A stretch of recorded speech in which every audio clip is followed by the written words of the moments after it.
How about Steve Williams? He was real young at the time. Oh, man, watching Steve. Mm. See, he was one of the guys that Bill Watts brought in Mm-hmm. to knock the crap out of anybody. And back then, the people believed it so much that guys just wanted to get in the business because they thought it was phony. Well, when you're in Bill Watts' territory, it wasn't phony. I mean, you're fighting for your life. Yeah. And I can remember one day we were doing TV in Shreveport, Louisiana, and some fan came up and said, I can beat anybody. I'm the best amateur wrestler in the world, kind of a deal. Right away, Bill Watts says, Doc! Well, they filmed this thing. But Doc was really a nice guy. You know, I mean, a heart of gold, but the toughest son of a gun. I mean, he got the guy in the ring, and he tied this guy in knots, stretched him, made him cry, did the whole deal, you know, and made the guy a real believer that this was the real deal. Yeah. And Doc came up in the top, and in Shreveport, Louisiana, you go up about, 30 stairs, and there's all these windows up there, and that's where the dressing rooms were. And you look down at the ring. Well, Bill Watts got so dang mad at Doc because he wanted Doc to hurt this guy. Yeah. So Bill Watts goes down there and he says, "Yeah, you want to take on an old man, and the guy's ready to die already." And Bill got him in the sugar hold and all this, and just had the guy crying. And Wow. I mean, because Doc was such a nice guy, Doc couldn't do that. Yeah. But what an animal! Oof. How about your memories of wrestling Magnum TA? Wrestling Magnum TA, I wish he wouldn't have got hurt, because Magnum was probably going to be the hottest wrestler in the business. Right. And being in Charlotte, North Carolina, Dusty was a great booker. I mean, he knew how to pop these towns. And when Magnum came around, you wanted to work with Magnum. And at that time, I was a stepping stone, for Magnum to get a little bit higher, so then they can go against Nikita or whatever it was. Yeah. But being in Louisiana with Magnum, I knew Magnum and I was good friends with Magnum, and I didn't mind doing that for him. Yeah. And he was one guy that really appreciated it too. Mm. If he beat you, he really appreciated that you let him beat him. Yeah. You know what I mean? Yeah. Good man. Now, were you down there in Louisiana with Mr. Wrestling too? Was he in the territory at the time? Yeah. What are your memories of him? Oh, geez. I can remember. The funniest thing, I never knew who he was. He wore his mask all the time. And we were up in Atlanta, Georgia one time, and we were doing TV at Turner Broadcasting. And he came up to me one day and he says, "Hey, Krusher," he says, "do you mind if I ride with you when we get to Philadelphia or wherever it was?" And I said, "Yeah, no problem at all," and he had his mask on. Well, we get to the airport in Philadelphia, and he was sitting behind me the whole time in the plane. And I didn't have a clue who he was. He came up to me at the rental car and he goes, "Yeah, I'm just getting my bags." I'm thinking, who the hell is this guy? I did not know that was him. Wow. But, a good guy. He had some heat down there in Louisiana, though. Yeah. He got, because of that mask, and he was pretty selfish in the ring. Oh, okay. He thought that his leg was, the biggest thing that ever sliced bread. So a lot of the guys didn't like him. Really? But I always got along with him. I never had to wrestle him. Ah. That's probably why. Yeah. But he helped Hercules Hernandez get his career going. Mm. How about a guy you did wrestle a lot down there, Terry Taylor? A big series, the Metal, right? You guys had the series with the Metal. Terry Taylor is the one that kind of really put me to the next step of learning how to work. Mm. Terry Taylor was probably one of the smarter guys in the ring and knew how to make a match. Start off hot and slow it down and bring it up and down and have the finish come way up here. Terry was the one who taught me how to do that. I had a lot of matches with Terry. Yeah. How crazy would the crowds get in the Louisiana territory at times? Oh my gosh, there's a lot of stories, I'll tell you.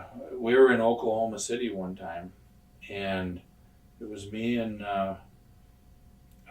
Nikolai Volkov, we were partners, and we had a coal miner's glove match, and it was against Jim Duggan. And the fans down there were, I mean, wrestling fans to the T. You know, they knew who you were. You know, I had my shaved head, and you know, you go in a car and they try to run you off the road.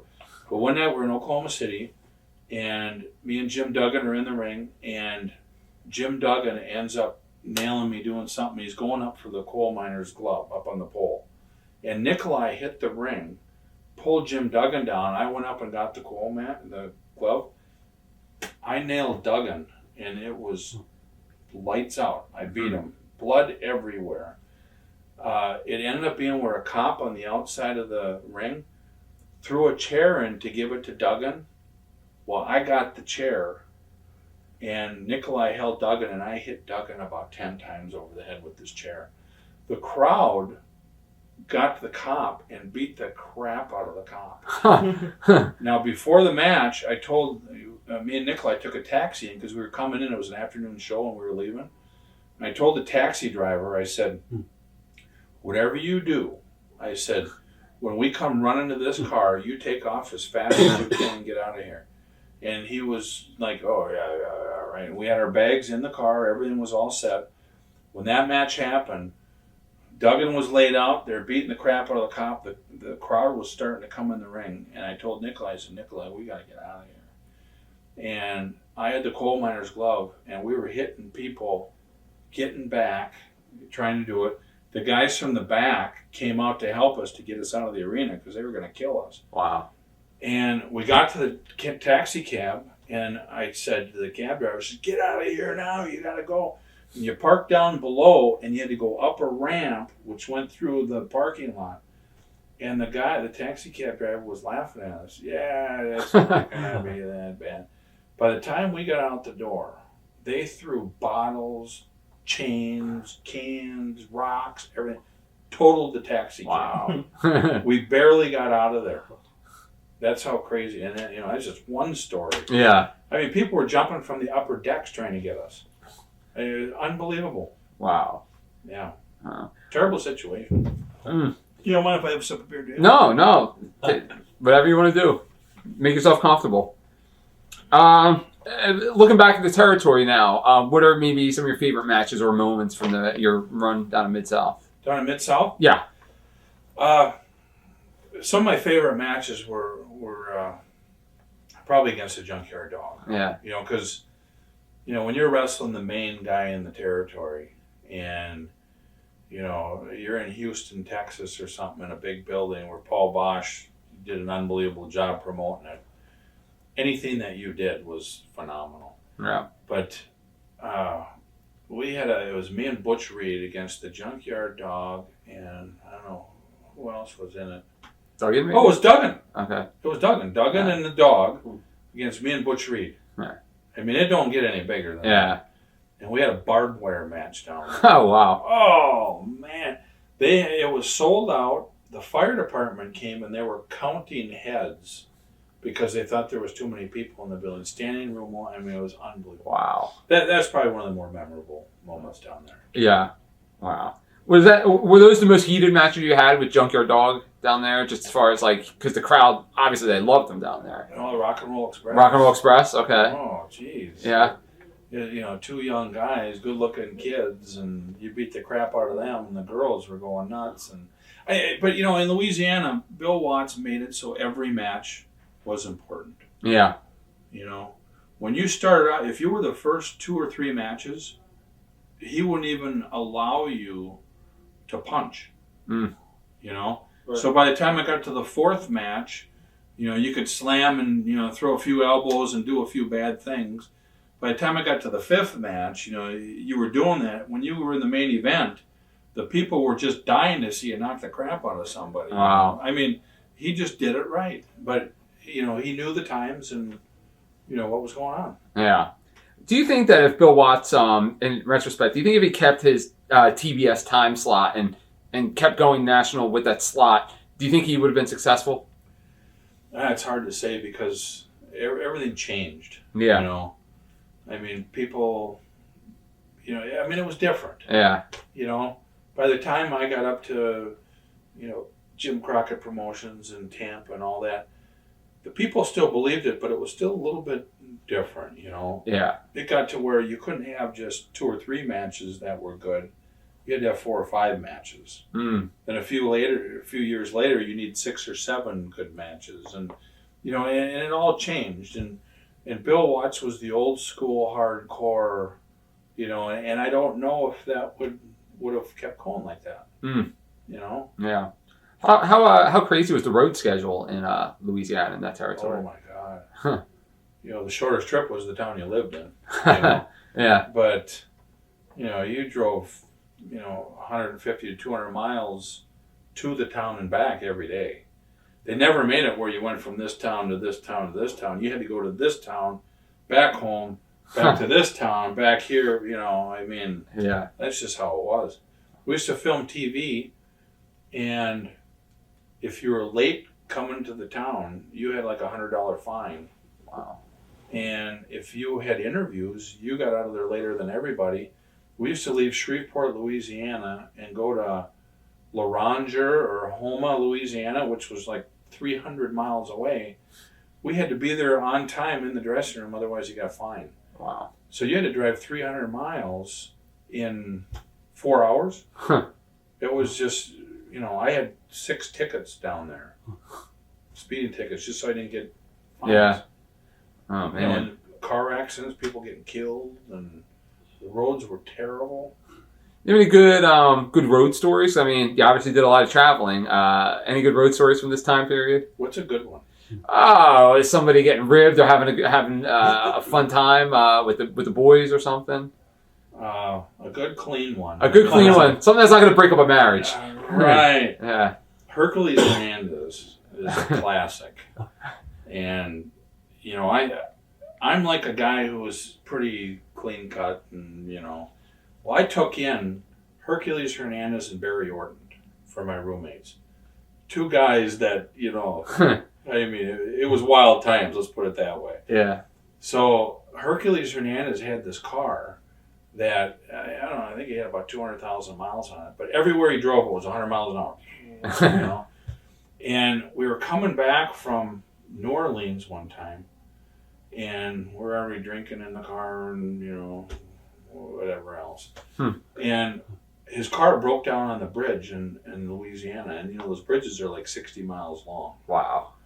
And the car is smoking and everything, so we thought, well, we're just going to sit out here and, you know, drink a couple beers and see what happens, you know. In the middle of the night, you could hear alligators down there and, you know, whatever else. And we probably had 4 or 5 beers apiece, and Herc says, you know, this car kind of heals itself, you know. So he got in the car, he starts it up, and the thing runs perfect. Well, now he's driving about 100 miles an hour and passing up semi-trucks and, you know, throwing bottles out the window and doing all this. Well, he pissed off one trucker. So Herc says, oh, screw that fucking asshole, you know, kind of a deal. Yeah. And we get down the road, and he throws the bottle at a semi, and he's going 100 and some miles an hour, and pretty soon you can't see the semi-truck. Well, we got to, you know, take a leak, you know, so we pull over on the side of the road, and I'm in the ditch down here, and Orton's over here, and Herc's just walking around the corner, and all of a sudden you see this truck coming, and we're in a 2-lane road where it's pitch black. This truck's coming down the road, and Herc has his door open, the driver's door. And I said, Herc, I said, you better close that door. He goes, the guy will go around me. Well, it was the truck that he threw the bottle at. Yeah. The truck came by, took the door right off his car. And Herc didn't even sell it. It was like, you know, no big deal. Gets in the car. We drove for 2 weeks to every town with no door on the driver's side. It was just like the movies, you know, just driving with no door. It's unbelievable. That's a good story. Good clean story. That's a good clean story. Now, when Junkyard Dog left the territory and went to the WWF, how did things change in the territory?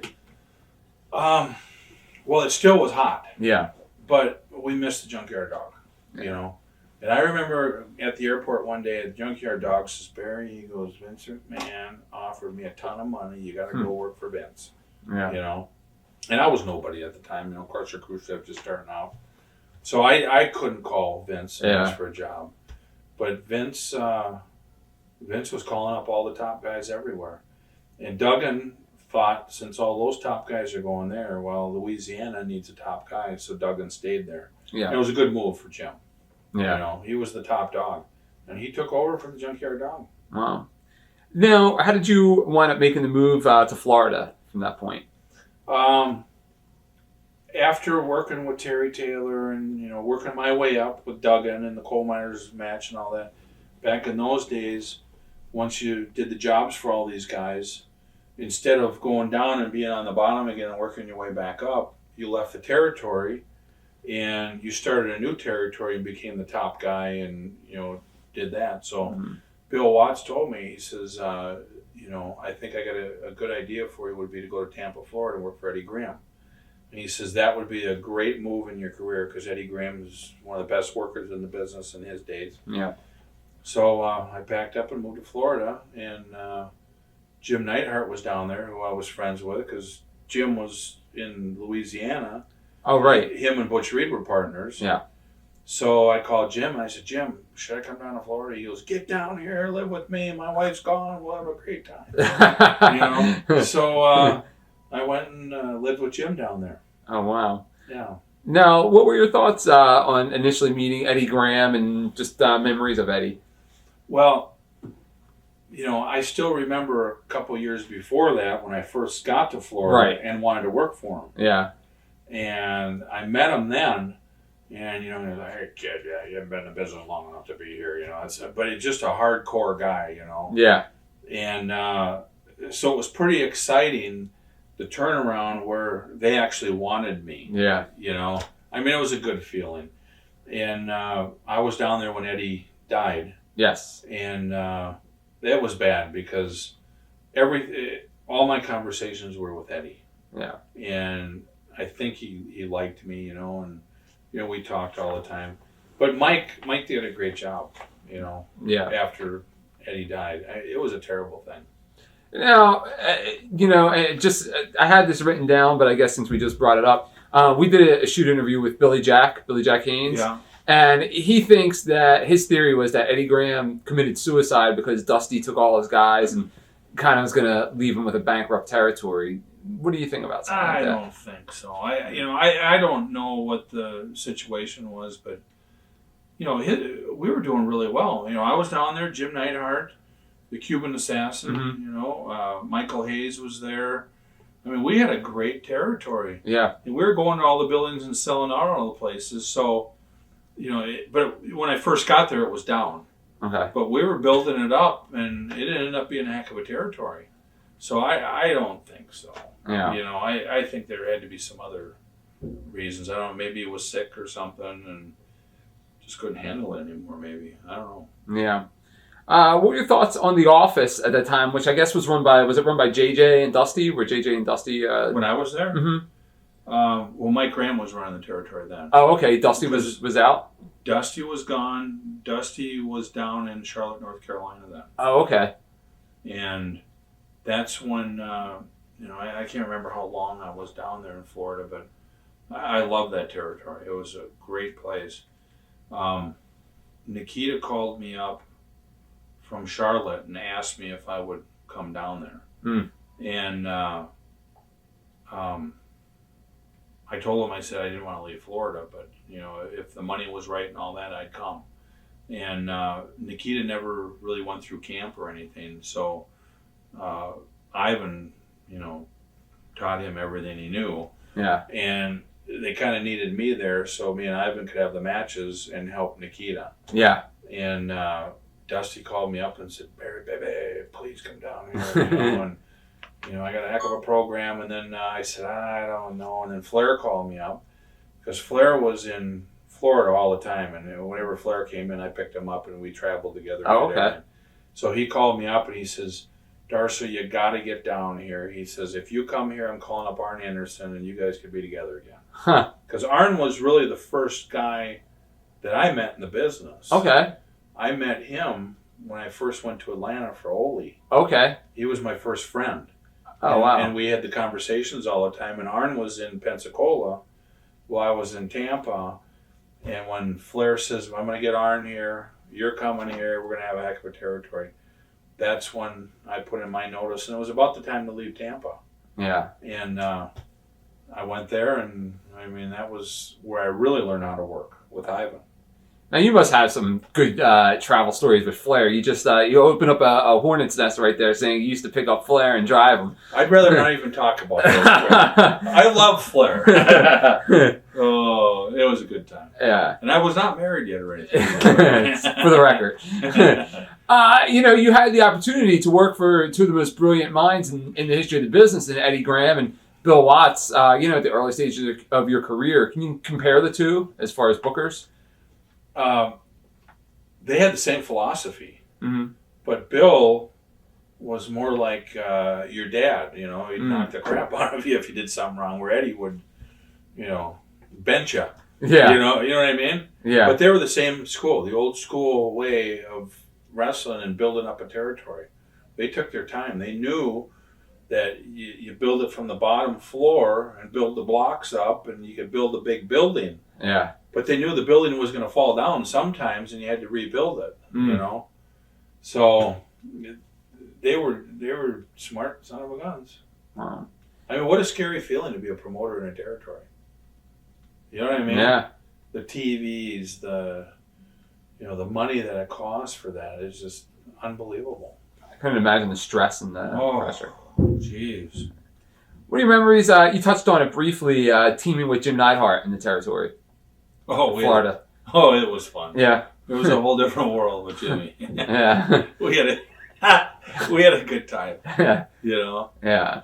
Another guy I threw out there briefly, Billy Jack. He was in the area when you were there. What do you remember of Billy Jack? Billy was a great guy. Yeah. But Bill was kind of scary because, he was a tough, strong guy. And you want him to be your friend. Yeah. And he was. He was a good friend. Yeah. What about Kevin Sullivan? Kevin Sullivan, I got along great with Kevin. Yeah. We made a lot of trips together. Huh. One trip we had, we went to the Keys. It was me and Neidhart and David Sierra and met Kevin down there. We were up for about 3 days straight drinking. Oh, it was a good time. Kevin's a great guy. Yeah. Good mind, too. Smart. And I think he learned a lot of that from Eddie Graham and Dusty, Yeah. What are your memories of when Superstar Billy Graham came in for a brief amount of time? Well, I got to know Billy Graham really well in Charlotte, North Carolina. Okay. We used to travel together, and that was back when all of us, we really trained hard. All the way through. Before I got into wrestling, I was a power lifter and, strong. Mm-hmm. Wayne Bloom and I had the 2-man deadlift world record, which really still holds. Oh, okay. Yeah, so we were, nationally ranked in powerlifting. And so Superstar Billy knew that, but, Billy was a bodybuilder. Yeah. And I wanted to hook up with Billy Graham because he was the man. Yeah. And I traveled with him and learned an awful lot about how to eat and, how to get stronger and all that stuff. And, good guy. Yeah. I love everybody in this business. Yeah. There's not somebody I don't like. So I hear that he's a good guy a lot of times. Okay. I probably skipped over this, but who taught you how to do promos, or did you kind of just figure it out on your own? I was always uncomfortable doing them unless I felt right. Mm-hmm. And when I got to Florida, being with Jim Neidhart, mm-hmm. it finally felt like I was really Krusher Krushchev. Mm. When I was with Bill Watts, I was scared to be that person. Mm-hmm. You know what I mean? Yeah, in promo. And, absolutely. And once you become the person that you are on TV, then it got to be easy. And that's when it happened. In Florida, I really thought I was Krusher Khrushchev, a turncoat. And then it got to be a piece of cake to do the interviews. Yeah. And then when I, went to Charlotte, it was the same way. But then when I got to be Demolition Smash, and it's just, that was me. I could easily become that person. Yeah. And the Repo Man, when became the Repo Man and I put the mask on, I was really that goofy, that guy. And that's kind of how the interviews got to be really easy then. Yeah. Yeah. Then down in Florida, you guys had a lot of matches, you and Jim, with the Guerreros. Yeah. Remember about Chavo and Hector. Yep. Oh, man, were they easy to work. Yeah, it was fun. Being in, you go to California and wrestle those guys, and they had every relative in the world out there, and I mean, they were over so good, and they could do anything. They were really fun to work with. Wow. Now, you talked briefly, you mentioned Michael Hayes. You guys wrestled the Freebirds. I think you wrestled all three at one point. Yeah. And finally, Terry Down came in in. Tampa? Yeah. Yeah. Towards the end. What do you remember? The match Well, with we the had Freebirds? cage matches. We had everything, and they were fun to work with because they joked around the whole time on the ring, and they were easy. I mean, every match that you had, it was so easy. You knew you weren't going to get hurt. Yeah. Hey, can you pause that? Oh, absolutely. All right. Now, you talked about it already as far as Flair calling you, Dusty calling you to go to Crockett. Was Flair kind of the icing on the cake where you said, I should probably go up there and give this thing a shot? When Flair called me up and said Arn Anderson was going to be there, that was... Really? Was it the Arn Anderson? Yeah, Arn Anderson. I to this day, and I don't talk to Arn enough, but Arn is probably my best friend in the wrestling business. Really? Yeah. Wow. Yeah, his wife and my wife are best friends, and they talk probably 3-4 days a week still. Mm.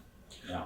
Now, how did Mike take it when you gave notice? Because I would imagine he was very bitter at the time for Dusty leaving and the whatnot. Mike Graham? Mike Graham? Yeah.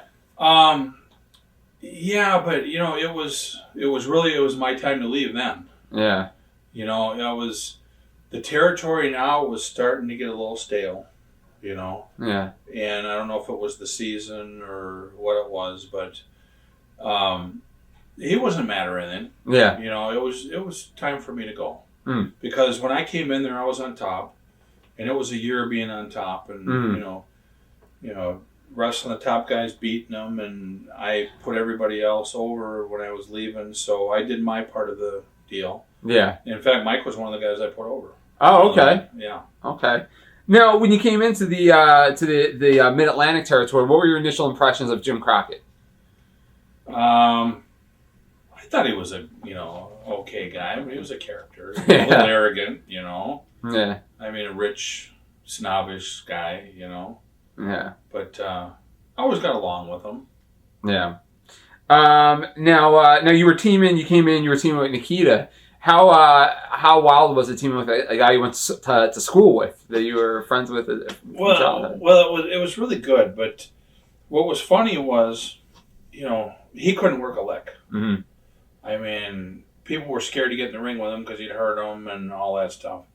Well, Ivan and I talked all the time, and we said, what we're going to have to do with Nikita is we're going to have to be the guys that fly, and we'll make Nikita the strong guy. Mm-hmm.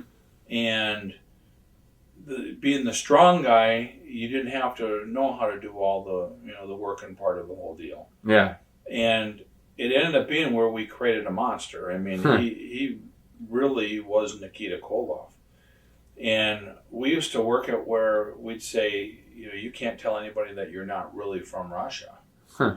So I would go to the bank and I'd make like I knew what Russian was, and he'd talk Russian, and I'd pay the bills for him because he didn't know how to write, American writing. I mean, that's how serious it was back then. Yeah. And finally, he came into his gimmick big time, and worked his way up, and then ended up working with Flair and Dusty, and Yeah. Wow. What were your thoughts on Ivan, teaming with Ivan? Ivan was the real turning point in my wrestling career, because Ivan turned me into where, I could do a 5, 6, 7, 8 minute match, mm-hmm. which I learned from Terry Taylor and George Weingroff and all these guys. Mm-hmm. Well, being with Ivan taught me how to go 30 minutes in an hour. Oh, did he really? Okay. So now all of a sudden this was a whole nother part of my wrestling career. Yeah. And I loved Ivan. I just talked to Ivan the other day too. He's the greatest guy in the world. He just put out a book, I believe. Oh, I don't even know. Yeah, I believe you just put out a book. Am I in it? I don't know. I haven't read it yet. The first thing you hear when somebody has a book, I hope I'm not in it. Yeah. You know? I hope he said nice things. Yeah. Ivan, what a gentleman. You know, we had some good times on the road. Yeah. Now, you want to be talking out of turn here because I know that Ivan's book, a lot of it is about his struggles with alcohol throughout his career. Did it affect you guys, as a team doing shows, Ivan, who's self-admitted, that he's had this problem? No. Ivan was a machine all the time. Okay. You know, a quick story, though. Okay. Can I tell you a story? All right. Yes. Me and Ivan, we were out partying for, I don't know how long, and we had to go from Charlotte, North Carolina to Richmond, Virginia. Mm-hmm. And we got to Richmond. We were the main event. We wrestled. So by the time we got out of the building, it was about 10:30. Mm-hmm. And we had to go back to Charlotte to sleep. And then we had to be in Atlanta the next morning for TV.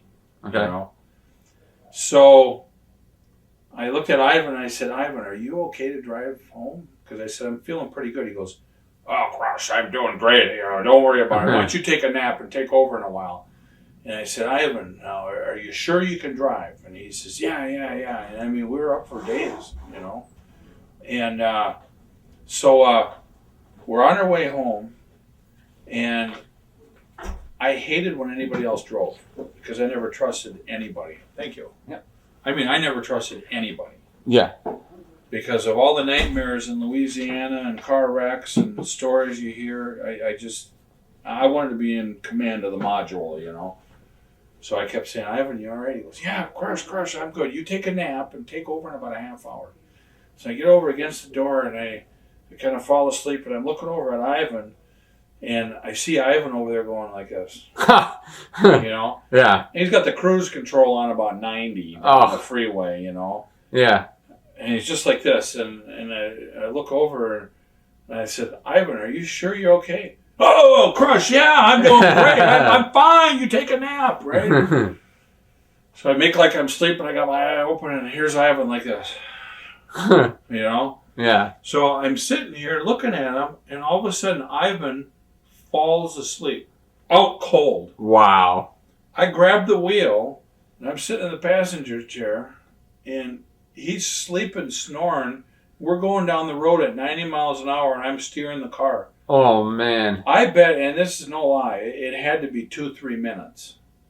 Wow. You look like you're alive. And all of a sudden, Ivan jumps up like this, and he goes, yeah, Crush, I'm fine. And I said, I haven't pulled this car over now, And he says, well, what's up? I said, you were just sleeping 3 or 4 minutes going 90 on cruise control. I said, you think I'm going to sleep with you driving? Oh, my God. Oh, no, that's a funny story. Oh. Now, you talked about wrestling the Road Warriors in the Omni, but in this territory, I'm sure it's a lot bigger deal here with the way business was and the crowds were and everything. What was it like to, again, going back to Nikita, what was it like to wrestle, guys like Animal you were in high school with at this point? We had fun. Yeah. We had fun. What was hard was as soon as we got in the ring, it was like we were in camp again. Oh, okay. Yeah. I mean, we were beating the heck out of each other, and we didn't need to. Yeah. Because all of us knew how to work by that time. Mm-hmm. But it was like, you want one up on the other one. The other one wanted one up on you and everything.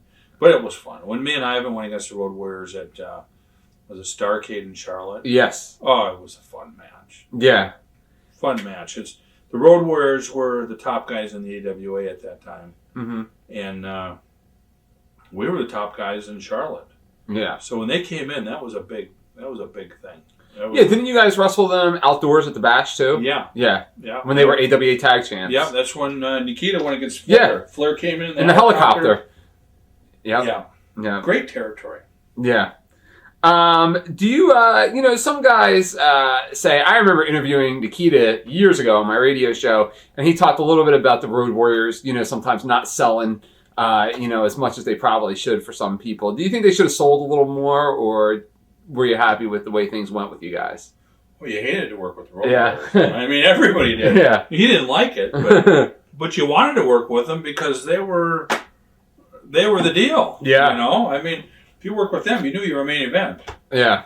But they deserved everything that they got because they were the first team that came in and they really beat up people. Mm-hmm. When they came into Atlanta and Ole brought them in, they were the first big guys that actually beat the crap out of everybody. And all the people at home said, who in the world were these guys? Yeah. Because everything it looked like a work before. Mm-hmm. These guys were really tearing guys' heads off. You know? Yeah. So Ole did it right with them. You know? Now, a team on the other side of the spectrum that you work with that I remember as a kid watching, not to date you, but I remember as a kid watching and seeing the most incredible crowd reactions, the Rock and Roll Express. When the Rock and Rolls would wrestle the Russians. Then they come in and they beat you guys for the belts and the place went just bananas. Well, it's funny because Nikolai and myself, when we were in Louisiana for Bill Watts, we were pretty strong. We were the top tag guys there. Mm-hmm. And then it was the Midnight Express. Mm-hmm. Well, the Midnight Express and the Rock and Roll Express had these matches that were just unbelievable. And the Rock and Roll Express was over so much as baby faces there that Bill Watts said, I want you guys to wrestle the Rock and Roll Express. And both Nikolai and I said, I don't think that's a very good idea. Because back then, when you were the big guy, you didn't put over the smaller guys. Right. I mean, it just wasn't how it was. And Bill Watts pulled us aside and he goes, no, I'm telling you, you guys are going to get over so big and you're going to sell out every building working with these guys. And Nikolai was like, he's from the old school. There's no way we're going to sell that and everything. Well, after we got with these guys, they sold so much. They made you. And they ended up making us. Yeah. Nikolai and Krusher Krushchev. And we had matches every night that were just phenomenal. Wow. So by the time we got up to Louisiana, I already wrestled these guys a million times. Mm. And Dusty was up there, and Dusty says, we need to get a tag team in here to pop this territory. And I said, Dusty, bring in the Rock and Roll Express. They're in Louisiana doing nothing and going to Memphis, and they're broke, and they need help. Yeah. And Dusty goes, I can't put you against, you and Ivan against them because it'll kill you off. Yeah. You're our hottest tag team starting off here, this territory, to build it up. We can't do it. And I said, you're going to pop the territory with these guys. You bring them in and let us beat them up and let them try to win, and we cheat and beat them. I said, every building's going to sell out. Yeah. They came in, we started working with them, and pretty soon it was the wildest matches ever because the people were with it all the way. They believed that we were killing these guys. Yeah. And it ended up being where we were doing hour Broadways with these guys, wrestling them for an hour. And one day we wrestled them on TV. We went like 58 minutes on TBS. Mm-hmm. That afternoon, we wrestled at in Augusta, Georgia, an hour Broadway. Wow. And then that night, we wrestled at the Omni in Atlanta, another hour Broadway. We wrestled them for 3 hours. Wow. In one day. Wow. And the people went absolutely berserk. They were probably the funnest tag team to work with. Really? Because you could have little girls in the crowd crying. I mean, tears in their eyes because you beat them up. Yeah. And Ricky Morton was such a cute little guy, when you hit him, it looked like he was crying, you know what I mean? Yeah. Just, fun guys to work with. All right, you were just about to tell a good rock and roll story. Okay. A couple of them. Okay. All right. So the territory's popping. I mean, we're selling out in all these towns, and we're the main event. And we're doing a TV show, and this was our first show that we went like 58 minutes. We're in Spartanburg, West Virginia. South Carolina. Oh, okay. Okay. All right. And we're doing the show, and if you can just imagine how long an hour is, we tore down the house. I mean, for a whole hour, we were nonstop, all four of us, up, down. The crowd was with it for the whole hour. Wow. And when it came time, we ended up screwing the Rock and Roll Express, and beat him, the crowd booed so loud that it took all the air right out of the building. Wow. We were all laying in the mat. We were dead. And I was choking. I couldn't breathe. I mean, that's the kind of matches it was. And then we had another match in Washington, D.C. where we screwed the Rock and Roll Express to keep the belts. And it was like 58 minutes. And we're leaving the ring, and Ivan Koloff says to me, he goes, Jesus Christ, we got to get out of here now because the fans are starting to, come on us. And in Washington, the building had, two sections, an upper deck, lower deck, like this. And the lights were shining on us, and I was bleeding, my head was bleeding, and Ivan was bleeding, so you couldn't hardly see. And all of a sudden, something was flying out of the second deck. And I grabbed Ivan and I pushed Ivan aside, and it hit me in the head. And I was staggering down. It felt like somebody hit me with a baseball bat. Yeah. And Ivan reaches down and picks it up and puts it in his trunks, and he's carrying me into the locker room. And I was almost knocked out. And my head just swelled up. And I said, Ivan, what the heck hit me? And he goes, you got hit by a hot dog. I said, you got to be kidding me. I grabbed the hot dog, and there was a giant bolt in it. Oh, in the hot dog. Somebody threw it from the upper deck and hit me square right in the head. Oh, Split man. me wide open. 18 stitches. Wow. Unbelievable. That's intense. And that was because the Rock and Roll Express was over so big when we screwed them that people were that mad. Wow. Now, was there any kind of a rivalry with you guys being the Russians and the Four Horsemen for that top spot, that top heel spot? Well, the Four Horsemen were going to get the top spot anyways because they had Dusty. Yeah. And they had Flair. Yeah. So we knew that we weren't going to be the top guys. Yeah. So it was just, we were happy with where we were. We had a good job. Now, what are some memories that you have of your singles matches with Sam Houston back then? God, we had good matches every night. Yeah. Sam was so easy and a big-time babyface. I mean, and he could work. It was a good time with Sam. Yeah. What are you saying? Yeah. I mean, when you wrestled Sam, though, you were opening matches and everything. That was the bad part of it. All right. That must have been a little bit of a change for you. Yeah, but, in the business, you work your way up and you go back down. And you work your way up. And, unless you're Flair and you're the champion all the time. Yeah. But everybody else goes through that roller coaster. Yep. Now, you guys did a shot, you the Russians did a shot at Super Clash, I guess, for Vern, where you guys wrestled Crusher and Bruiser. Was that the Crusher, the Bruiser, and Baron? Yes. Kaminsky Park? Yes. Oh, that was fun. Growing up, the Crusher, the Bruiser, and Baron, they were my heroes. They were why I watched, and got into wrestling. Yeah. Was because of those guys. And then to wrestle them at Kaminsky Park, it was huge. That was a dream. That was the dream match right there. Yeah. Was it as much fun as you thought it was going to be? Oh, yeah. Yeah. Those guys were joking the whole time in the match. Yeah, it was a real good time. Yeah. Wow. At what point was it during by then, or was it after? Did you say to yourself, "Wow, I finally made it. I'm doing what I wanted to do and having a good time, making good money"? I said that way before that. Did you?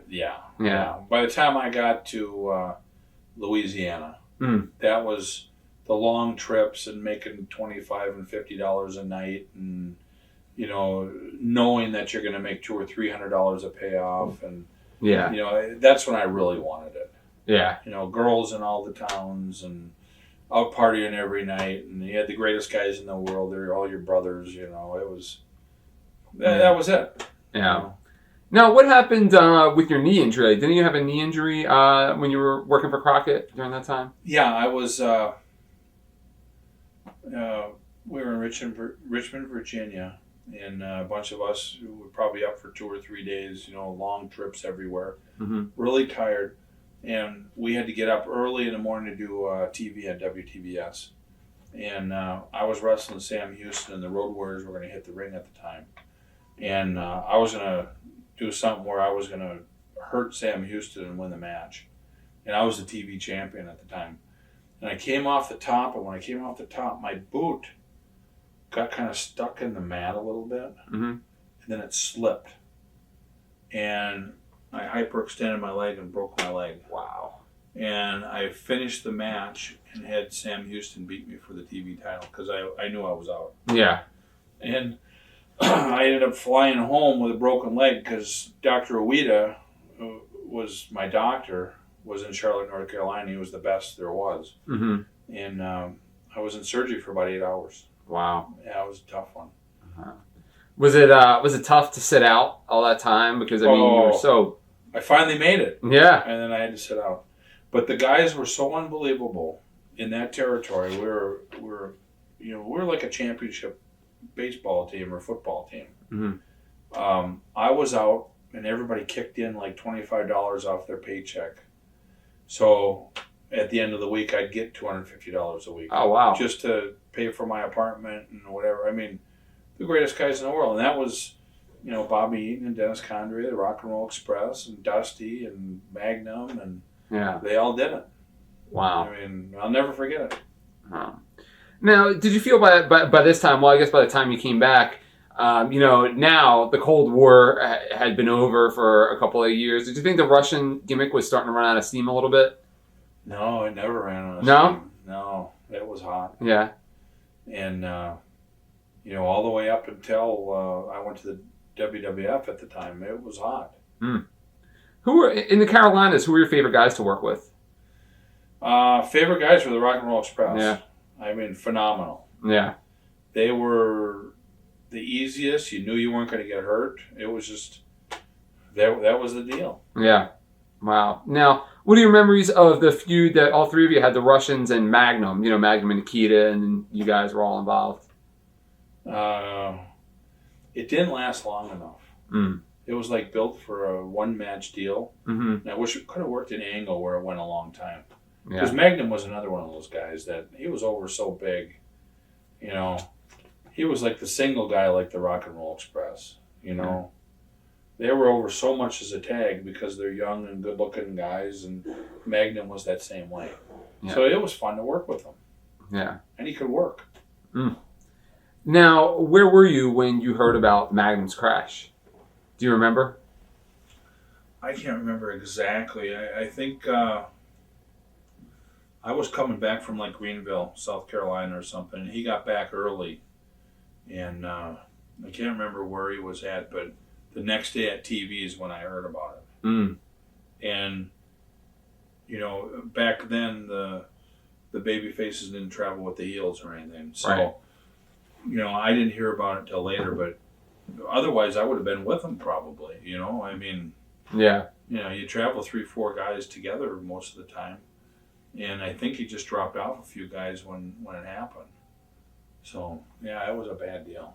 Wow. Were you able to go see him in the hospital, or was it so kayfabe back then, as heels, you don't want to go to the hospital? I went in and saw him. Did you? I saw him at the hospital, yeah. Wow. Was it tough to see somebody? Oh, yeah. We were, went from Louisiana to there, so we knew each other great. Yeah. It was tough. Wow. Especially when he was the man. Mm-hmm. He was going to be the next Ric Flair kind of guy, Yeah. What are your memories of the matches that you had with Dutch Mantel and Bobby Jaggers, the Kansas Jayhawks? Oh, down in Florida. In Crockett, when they came up to Crockett, they did the Kansas Jayhawk gimmick in Florida. Gosh. Well, Dutch ended up being the booker in Florida. Oh, okay. Before I left. And so we got to be good friends. They were real easy to work with. Yeah. But it was never, they had them kind of baby faces, and, you look at those two guys and they ain't baby faces. Yeah, I mean, we had great matches and everything, but it wasn't like working with the Rock and Roll Express. Yeah. And, almost 18 years I was in this business. The most over that we were was me and Ivan Koloff against the Rock and Roll Express. Wow. I mean, out of, me and Axe and, things were over, but never like that little 2-3 month run that we had with those guys. Yeah. It was the most unbelievable thing ever. Wow. And I bet you 90% of the guys in the whole business have never gone through something like that. Yeah. That's how over that was. So throughout, would it be safe to say that throughout your entire career, even, in the future, that we haven't talked about yet, those rock and roll matches are your favorite matches? Yeah, they have to be. Yeah. And I've said that for, and it's hard to beat that. Yeah. When you have every single person in a building mm-hmm. hating your guts and loving them more than they were like Elvis Presley back then, you know? Yeah. I mean, it was as much as a heel you could be and as much as a babyface you could be and going against them. And 90% of the people in this whole business have never even been into that situation. Wow. So it was a really lucky deal. Yeah. But that was Ivan Koloff and, you know, and myself, and it was the Rock and Roll Express. So, you know, we made it that way. Yeah. And Dusty made it that way. Dusty was the one who created that whole storyline to get it to that part. Mm-hmm. Now, speaking of Dusty, memories of matches that you and Ivan had against Dusty and Nikita. Dusty was so dang easy. All he had to do was hit his elbow and fly. You know? I mean, it was great working with those guys. Yeah. You know? I mean, I could say this a million times. Everybody that we went against, I never had a bad time with them. Because nobody was ever selfish, because I think they knew that I wasn't selfish. You know? Yeah. Now, what about memories? You had some matches before you left the territory with Barry Windham. God, that Barry Windham. Oh, could he work. You know, a tall, good-looking Southern kid. I mean, and he could fly. He could do everything. He was a great guy to come in and have a few matches with. Mm-hmm. Because we never worked an angle or anything. It was just 1 or 2 times. Yeah. And from what I heard with everybody is you never had to worry about getting hurt with him. And he wasn't selfish. You could do whatever you want. And you could lead the match, and he'd follow you because he trusted you. So it was a good time. Wow. Now, how did you wind up in the WWF? After working that long period of time with the Rock and Roll Express, we were going to work with them at one of the Starcades. It was in Richmond, Virginia, or whatever. Okay. And Nikita was going to work with, I don't know if it was Dusty or Flair or whoever in Richmond. But it was Ivan Koloff and myself against the Rock and Roll Express. And we built these hour-long matches and everything to meet in Richmond. And when you're one of the main events, you get paid more than you do if you're an opening match or whatever. Well, Dusty came up to me one day and he goes, Barry, baby, you're not going to be working with the Rock and Roll Express. We're putting Nikita in your place. And I told Dusty, I said, that's bullshit. I said, every night for an hour, every night, and built this match, and you're putting Nikita in there. That's when I got pissed at Nikita. Okay. Because, when you wrestle an hour every single day, everywhere, and build this for every town. Yeah. And all of a sudden, he's got a cakewalk where he walks in and he's going to make the money after working that hard. I mean, it really pissed me off. Yeah. So Dusty says, don't worry about it. He says, you're going to make the same pay. And when you're in those territories, you're working months for peanuts to get to that big show to finally make your money. Okay. So, I mean, that's your life. You got to pay your bills. You got to, you're counting on that, right? That's your money for the year. You know, Yeah. and there's only 3 or 4 of those big paydays. Yeah. So he said, well, you're going to make the same amount of money and everything. But it's still, it really hit me wrong. Mm-hmm. And that was the first time I got mad at Nikita. Because Nikita should have said, no, Barry should be in that match. Him and Ivan are the partners. They've been working for 3 months, busting their balls in every one of those deals. Right. But he never did. He had the match. Yeah. And the match ain't going to be as good as the ones that me and Ivan had because he couldn't work a lick. Right. I mean, everybody had to work around him. Yeah. And so they put me with Sam Houston because me and Sam had great matches. And it was great working with Sam. We tore the house down, did everything, but here were the 3rd match instead of the 9th match. Yeah. Big difference. Yeah. So they have the match, and they have a good match. You can't have a bad match with Ivan and the Rock and Roll Express. So it became payday the next Tuesday. And I got my check. I look at it, and I said, all right. I was working it. Yeah. I said, Ivan, how'd you do? And Ivan goes, yeah, I got $8,300 or whatever it was. Yeah. And I said, you son of a bitch. I got like $4,300. So, yeah. And Ivan looks at me, he goes, Barry, please don't do it. I said, Ivan, I am so honest. I said, when somebody tells me something, they better be as honest as I am to them. Right. And I said, I don't give a crap. I said, I don't need this business. I can go get a job somewhere else. I, worked my way up to this far, and I think I'm good enough. I can get another job somewhere else. And Ivan says, Barry, just, go home. Skip interviews. I'll do them today. He says, don't go in there and talk to Dusty. Because he knew that he would get heat, right? Well, he wasn't worried about that. He was worried about me quitting because me and him were partners. Right. And I said, Ivan, it was bullshit. I said, I was supposed to be in that match. I said, I don't really care about the money, but that's how you work this deal. You work your angles and you're the guy. Yeah. And I said, they screwed me. Bottom line, I said, if they screw me once, they'll screw me twice. Right. So I said, I have to quit. I said, unless they pay me the money that they said they were going to pay, I won't leave. So I get up and during interviews, and Ivan says, Barry, don't go. I went and I knocked on Dusty's door. I said, Dusty, what the hell is this? And he goes, what? I said, you told me that because I wasn't going to be in that match, I'm going to make the same as what those guys are. I said, I made about $4,000 less than they did. I said, and I was counting on that money. He goes, Barry, I don't know anything about it. You're going to have to go talk to Jimmy. He's the guy who pays it, Jimmy Crockett. Mm-hmm.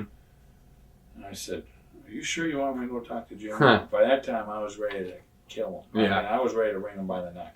Yeah. So I go in his office. I said, Jim, I said, I worked this whole program with the Rock and Roll Express. You put Nikita in there. He makes the money. I work with Sam Houston, don't make any money. I said, that's wrong. Dusty told me that you said I was going to make the same amount of money. That's what was going to satisfy me. Yeah. And he goes, no, you ain't going to make the same amount of money. I said, can I say something on TV? Sure. I said, Jimmy, you fucking asshole. And I ain't like this. Yeah. I said, I had to come over to that desk and I had to just fucking wring your fucking neck. I said, you're a liar. You're a thief. I said, this is bullshit. I said, either you pay me this fucking money or I says, I'm leaving. And he goes, leave. I said, you don't think I'll leave? So then all of a sudden I thought, if I nail him, I said, I'll kill him. He's just a little piece guy, So I said, fuck, I'm done, So I go into Dusty's office. I said, Dusty, I said, here's the belt. I said, we're the tag team champions. I said, Ivan and myself, not Nikita and Ivan. I said, here's the belt. I said, I'm done. He goes, Barry, no, I'll fix this. Please don't leave. He says, we got our whole long program. And I said, no, Dusty. I said, it's past that. I said, when a guy lies, I said, I should have knocked the shit out of him. But I said, I can't go to jail right now. I said, me and the wife are trying to have a baby, and I don't want to go to jail and prison and all this stuff. I said, I'm better off just leaving. And Dusty hugged me. He goes, Barry, I'm really sorry. And, just so you know, it ain't me. And I said, I know. But really, it is Dusty. He's the booker of the damn thing, So I walked by and I hugged every single one of the guys, Bobby Eaton and Dennis and the Rock and Roll Express, and they were so pissed. It's like, I can't believe it. And I said, it's not even the money. It's they lied. I said, right. I'm the jabroni now. I said, they know I'll do anything they want me to do. And I said, that was the worst thing ever. I should have said no. Yeah. I should have never even gave up the belts to you guys, Ricky and Robert. And he goes, yeah, you shouldn't have.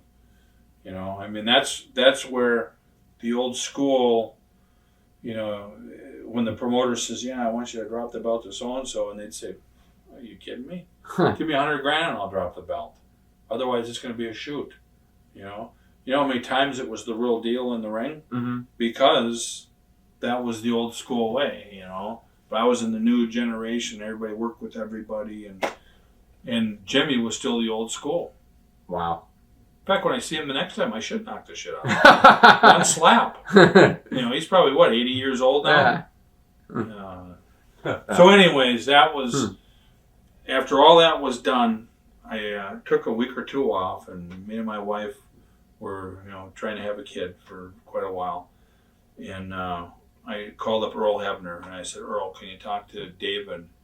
I need to get Vince's number and call Vince. And So I called up David and I said, David, I need to talk to Vince. I said, I need to get a job up there. Can you help me out? David goes, well, here, let me talk to him. We got TV or something, and I'll mention you and, see if there's anything open up there. And then next day, all of a sudden, I'm at home eating breakfast or something, sitting back, no job, and all of a sudden the phone rings, and is this Barry Darsow? Yeah. Vince McMahon here. He says, yeah, can you come up to my office? I hear you're looking for a job, And I said, yeah, when do you want me? And he goes, well, what's your schedule like? I said, well, just a minute. I'm making like I'm looking through the stuff. He goes, well, how about Thursday? Can I shoot up there? And he goes, I'll have a limousine for you. Your plane tickets will be ready Thursday morning and all this stuff. And flew up there, and that was the deal. Wow. Made it big. Yeah. Do you want me to pause this while you grab a slice? Or? Yeah. Why not, Chip? Okay. Yeah, you guys are kind of slave drivers. I turn into an alcoholic and I'm eating pizza, and you got a guy over here ready to die. He's sleeping. And another guy, what the heck? I know. You should have seen what we did to the Chinese employee. So I'm going to eat some pizza then while you're doing this. Okay, very cool. All right, so the last thing you said was you were sitting at home and Vince gave you the call. Gave me the call and flew up and saw Vince. And what was funny is I wasn't nervous anymore because this was a job interview that I knew I could do. I could work, I could do interviews, and I was ready for the top deal. And I went up there and I had no idea what he was asking me to do. And he was just trying to feel out what kind of a person I was. And, at that time I was 310 pounds and a monster and in shape and, young. And he made me sign a contract that I couldn't say what he was going to talk about. And I ended up, he said, I want you to become Bill Eadie's partner as Demolition Smash. And you can't repeat that to anybody, and that was the contract I signed. So I'm thinking at the time, they probably didn't tell Randy Colley yet that he was out. Okay. Yeah. And so I went home and he says, I'll put you on the payroll starting right away. He says, but you're not going to start until after WrestleMania. Was it the Silverdome? Was it 3? 3, yes. So I was under contract already before that. So I was getting paid to train and, sit home. Yeah. Which was great. And was that the first long break that you had since you started your career? First break I ever had. Yeah. And went to the Super Bowl party in Tampa, Florida. He invited me and my wife down there. Oh, wow. So that was, January... When's the Super Bowl? January? January, last week of January, sometimes first week in February. So I was already under contract before that. So it was January, February, March, April. He had me under contract for about 3-4 months. But I did a couple of house shows and a couple of TVs before WrestleMania that didn't show till after. Oh, okay. So, I probably only worked 4 or 5 times in 3-4 months, and I was getting paid and more money than I ever made in my life, Yeah. And when he invited me to the Super Bowl party, so me and my wife went down Tampa, Florida, and all the guys were there. And he rented a huge, room with, all the wrestlers and their wives and everything, and feast and drinking. And I'm looking at my wife and I'm saying, can you believe this? This is it. Yeah. And you're like a movie star now. Yeah. And for 2 years we were trying to have a baby, and we're staying in Fort Myers, and she walks out of the room and I looked at her and I said, you're pregnant. And that was the Super Bowl Sunday weekend that we were with Vince. And she says, no, I'm not pregnant. I said, I'm telling you right now, you're pregnant. 2 days later, she took a test, she was pregnant. So I knew she was pregnant before she did. So that all, the time off, and probably relaxed getting paid, and, she ended up getting pregnant. Wow. And that's something. That is something. Wow. And so at the Super Bowl party, was that the first time that you met Bill? No. Okay. Well, I met Bill in Atlanta before when he was a Masked Superstar. Oh, okay. But really didn't know him. Yeah. But we talked on the phone a few times and everything before that. Oh, okay. Trying to figure out what to do with the gimmick and Yeah. all that stuff. Why don't you think that Randy Coley worked out in the Demolition? Didn't he sue them or something? I think he's... I don't really know what that whole situation is, but, Randy's a nice guy. Yeah. But I think, me coming in, 6'4", 300 pounds, and I think a lot of the people knew I was Krusher Krushchev and a young guy, and I put in my time, and you know what I mean? And and the gimmick fit me from being a Russian to all of a sudden a demolition guy. It was just like it all worked out right, I think. Yeah. And I think that, and being big and can work was huge because, you'd work with small guys and big guys, and the fans weren't stupid. They want to see a good match. Yeah. And Bill can work. Yeah. So. Now, did you talk to Animal and Hawk since, especially Animal had been your friend since childhood, and say, hey, I'm doing a gimmick kind of similar to yours, etc. Because it was so obviously, the gimmicks were so similar at that time. No, never even. No. Mm-mm. It wasn't like we're stealing your gimmick or something. Yeah. It was like we're going to be better than you guys. Yeah. I mean, you guys are in the NWA and AWA, the little tiny deal. I'm in the WWF, who was the world. Yeah. I said, I felt like have a good time trying to catch up. You finally, jumped over and superseded them. We're bigger than anybody. Yeah.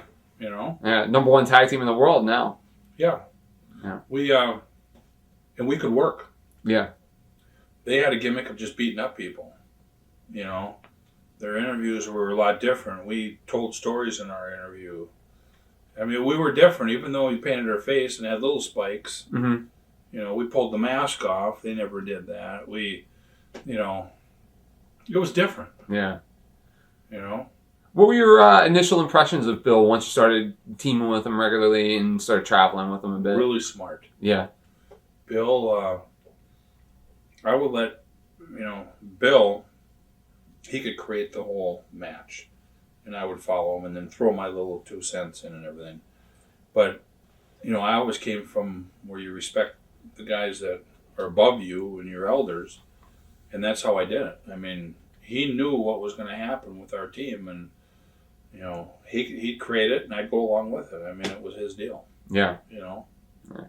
Now, how did life change for you and your family now that you were a WWF superstar in the middle of the pro wrestling boom?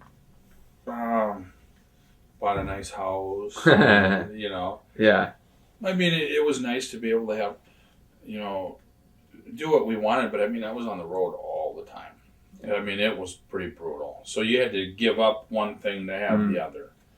And, sometimes you're on the road 52, 54 days. In fact, I think it was 61 days was the longest I was ever on the road. Wow. And that's wrestling every single night, twice a day on TV days, 3 times in that day. I mean, it was brutal. So, you had to give and take. But it was great because you're with your best friends, your guys, your brothers. Yeah. How did how did the locker room receive you when you first came up there? They all welcome you in?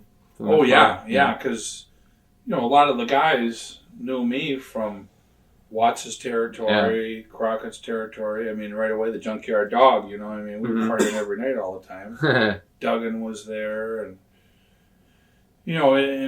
John Studd, and I've met Andre before that because they all came into Louisiana for Bill Watts. Right. So I've met them all. So they all, I wasn't a bottom guy becoming a top guy. I was a top guy in all the places being a top guy. Right. But now was my time, and it was the right gimmick, and they knew it. And I think a lot of them knew that we were going to be top, so they treated us right because they wanted to work with us now. Yeah. Yeah.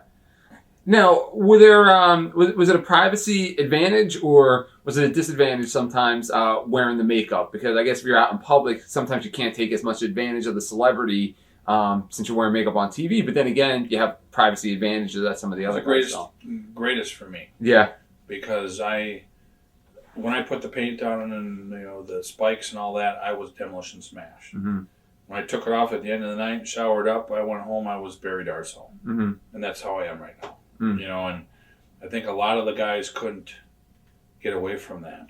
Yeah. You know, and all of a sudden now when you're not wrestling anymore, I think it went to their head and it was, you know. Yeah. I mean, it was a tough deal. Wow. Now, at this time, what were your memories and thoughts on Hulk Hogan? Hulk Hogan was the greatest guy. You know, he was one of the guys. You know, we were top guys. Hulk was mega top. Yeah. You know what I mean? Because there was all these top guys that were, you know, in a level playing field, and then there was Hulk Hogan. Right. And, you know, you create the Ultimate Warrior, you create Randy Savage, you create all these guys who, you know, were top guys above the other top guys, and then there was Hulk Hogan. Yeah. And every one of them wanted to be as big as Hulk Hogan, but you just couldn't. I mean, yeah, he was the man. And what a nice guy. You know, you go down to Florida and he'd invite you to his house and go on his boat, and always treated me great. Wow. You know. But I didn't treat him like he was, you know, no different than you or Bill Eadie or any. He was just a good guy. Right. You know, and I think that's why Andre liked me so much, because I didn't treat him like he was the giant. I treated him like he was one of the goofballs, you know, that I hang around with, you know. Yeah. How about Randy Savage? Randy was great. Yeah. Randy, you know, a different kind of cat. Yeah. But a good guy. You know, when you were alone with him, he was a good-hearted person. Very jealous, you know, of Elizabeth. And, you know, I think he knew that, you know, me and my wife were so close and my kid. He never minded that I was around Elizabeth or anything. In fact, he probably was happy that I was watching her. You know? And, but, you know, and I haven't talked to Randy in so long. You know, I don't know how he took that when Elizabeth died. Yeah. I don't know. Has anybody talked to him about I talked to him, but he doesn't really talk about that issue and stuff like that. Yeah. Well, he loved her. Yeah. I did an interview with Lex, and we sent him the interview and stuff. And he doesn't blame Lex. That's what he told me. So. How's Lex doing now? He's a mess. There's a guy that never ever touched a drug or anything, and all of a sudden went wild, huh? Yeah. And I don't know that for sure, but that's from what I heard. Yeah. It's been documented, so it's not like anybody's talking out of turn there, you know? And what a good guy. Your series with the Bulldogs. You wrestled a lot with the Bulldogs. God, what an experience that was. Yeah. You know, those guys can work. They're working son of a guns. But, you know, you didn't know if you were going to get ribbed or, you know. And what helped us out is we had Fuji for the manager, you know, so Fuji's the king of the ribs. So they never ribbed us, but still in the back of your mind, everything you did, you wondered what, you know, what could happen next, you know. Yeah. Did they ever, like, pull anything cute in the middle of a match, like, with a rib or anything like that? No. No, nothing like that? No, the dog was the rib for us, you know. He'd come in the ring and turn the dog on us. Oh, okay. That dog was nuts, too. You know. Yeah. Is Dynamite Kid, you know, a lot of people say he was the greatest. Is he as good as they all say? Meaning wrestling was? Yeah, before he hurt his back and all that stuff, he could do anything. Yeah. I mean, he could, you know, Snuka flying off the top of the cage and all that stuff. That was, you know, Dynamite would do a flip off the top and land. I mean, that's how he was back then. Yeah. I mean, he was good. He could work. Now, you worked with him after his back injury, right? Now, was he hard to work with? Not difficult, but just physically, was he? You know, was it hard because he was kind of limited? Well, it was different because you were so used to what he could do. Yeah. So you had to work around it, but you didn't know he was really hurt. You know, I mean, you could see it, you know, the way he walked and everything, but you know, he sure didn't sell it. You know. Memories of your series with Strike Force. You can't ask for two nicer guys than Rick Martel and Tito Santana. I mean, they would do anything that you want to do, and they could work. Yeah. And it was kind of a bad situation when, you know, Zink and Martel were together, because in the WWF, that was the Rock and Roll Express down there, you know, and these guys are even better looking and better bodies and can even work better. You know, Bill and I thought, you know, this could be the biggest thing that's ever happened. Yeah. And I really don't know the whole story behind why St. quit or anything, but that really hurt Rick. Yeah. And not that Tito's not the guy, you know. I mean, Tito's unbelievable, but to replace a tag team like that with Tito, it's like, you know, bringing in Brian Adams instead of Axe, and right. You know, it's great, but it ain't. It's not Axe. It's not the deal. Yeah. You know. Yeah. Now, what are your thoughts and memories of Fuji as a manager? He had to have rigged you guys more than once, I would think. Well, yeah, and I can't narrow it down to what was him, yeah. You know, but there were some things that went on that were pretty peculiar, you know. Yeah. You know, and I was one of the guys that I needed my sleep. And I remember a dang phone rang every minute. And we had to have a wake-up call, so I couldn't just hang it up. And then next thing you know, there was knocks at the door. There was fireworks out the window. And this went on all night, and I couldn't find out who it was. And about 2 days later, I saw Fuji doing it to somebody else. That's what he was doing to me, that son of a bitch. And I never said anything to him either, because I didn't put it over. Yeah. You know. Now, you guys had an interesting series of matches with the Powers of Pain, kind of in a similar situation like you were in Crockett, where they just kind of left and started right away with the WWE. Yeah, I couldn't figure that out. Yeah. What the whole, you know, and you never do know. You just got to make the best of whatever it is. And, you know, those guys were, you know, my best friends too, you know. You know, Lipinski, he's a Minnesota guy, you know. Right. And Barbarian, you know, when we're in North Carolina, him and his wife, we're at dinner all the time out there. So, I mean, I couldn't figure out the whole situation, why they'd even do that. Yeah. They're trying to kill us off a little bit, because then they're going to bring the Road Warriors in. And I was, that kind of messed me up why they did that. They should have brought the Road Warriors in and kept us doing exactly what we were doing. Yeah. And had them, you know, do something and maybe put us all together. So it's a 4-man deal or something, and beat up everybody. Yeah. And then have a feud or something and build it up. But it was just like they put the Powers of Pain against us to turn Fuji babyface and get rid of him, and tried to put masks on us like they were trying to kill us off to bring the Road Warriors in.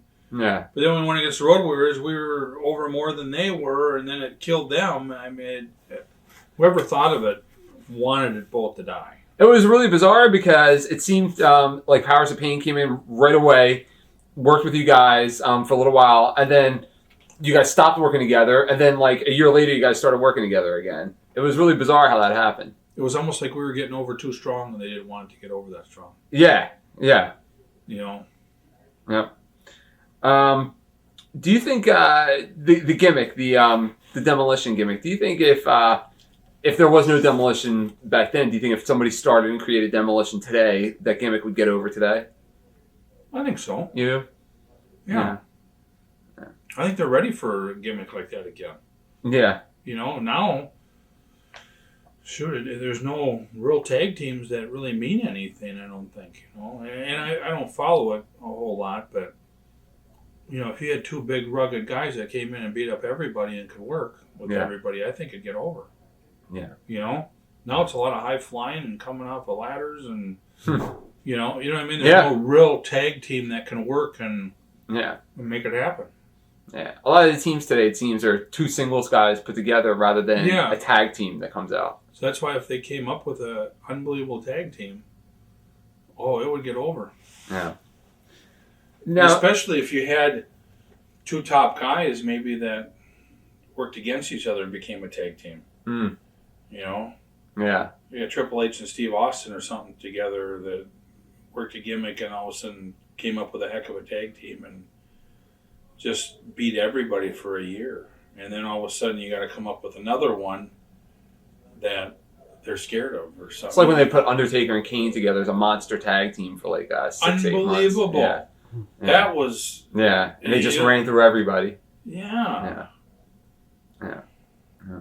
What are your memories of some of the matches you had with the Hart Foundation? It seems just reading these teams, it just seems like you worked with the best teams in the business. You know, I mean, everybody. We were the top guys, and everybody wanted to work with us. Yeah. And ratings on TV. They needed ratings, so, they put us against everybody. Yeah. I mean, you could just go on and on and on, and it was just fun with everybody. And that was what was good about Bill, Axe, is both of us could work with anybody in single matches. Yeah. So why couldn't we work with guys in tag matches, Yeah. It was fun working with everybody. We just had a good time. And, the only serious injury I ever had is I did it to myself, coming off the top rope, and it was the ring and everything. Mm-hmm. So everybody that we work with were professionals, and they weren't, stingy and wanted to take all the matches. They let us do whatever we wanted to do. Yeah. And we led good matches to where it made a good match. What are your memories back then of working with two guys that went on to become big stars later on, Shawn Michaels and Bret Hart, in their respective teams? What do you remember about working with them? It was really fun working with Shawn Michaels and Marty Jannetty. Yeah. And they were so easy. I mean, it was unbelievable. But, Shawn Michaels is probably one of the top workers in the whole business. But when he started off with Vern and went on and everything, they never built him to be the top guy. Mm-hmm. And even Vince, when he had him in there, never built him to be the top guy. It was not till later on they said, hey, this guy is a good-looking guy, a talent. We need to make him. And I think that hurt him, now from how they came up. You know what I mean? Yeah, yeah. I mean, it's strange because he could have been so much bigger. Yeah. And still, and maybe it's because of, I'm 47 years old and I look at what he's doing right now, and I've known his whole career, but it just seems like, they held him back so much. He could have been like Ric Flair or, Yeah. You know what I mean? Yeah, absolutely. Where when I watch him right now, he's not that. Yeah. He's still a kid, and you know what I mean? Yeah, absolutely. He's not like a superstar. Right. He's a main eventer. He's a big star, but he's not a superstar. Right. He's not like The Rock or Flair, like you said. Flair, he's still that. Not quite there, and that's what I think it was that beginning. Yeah.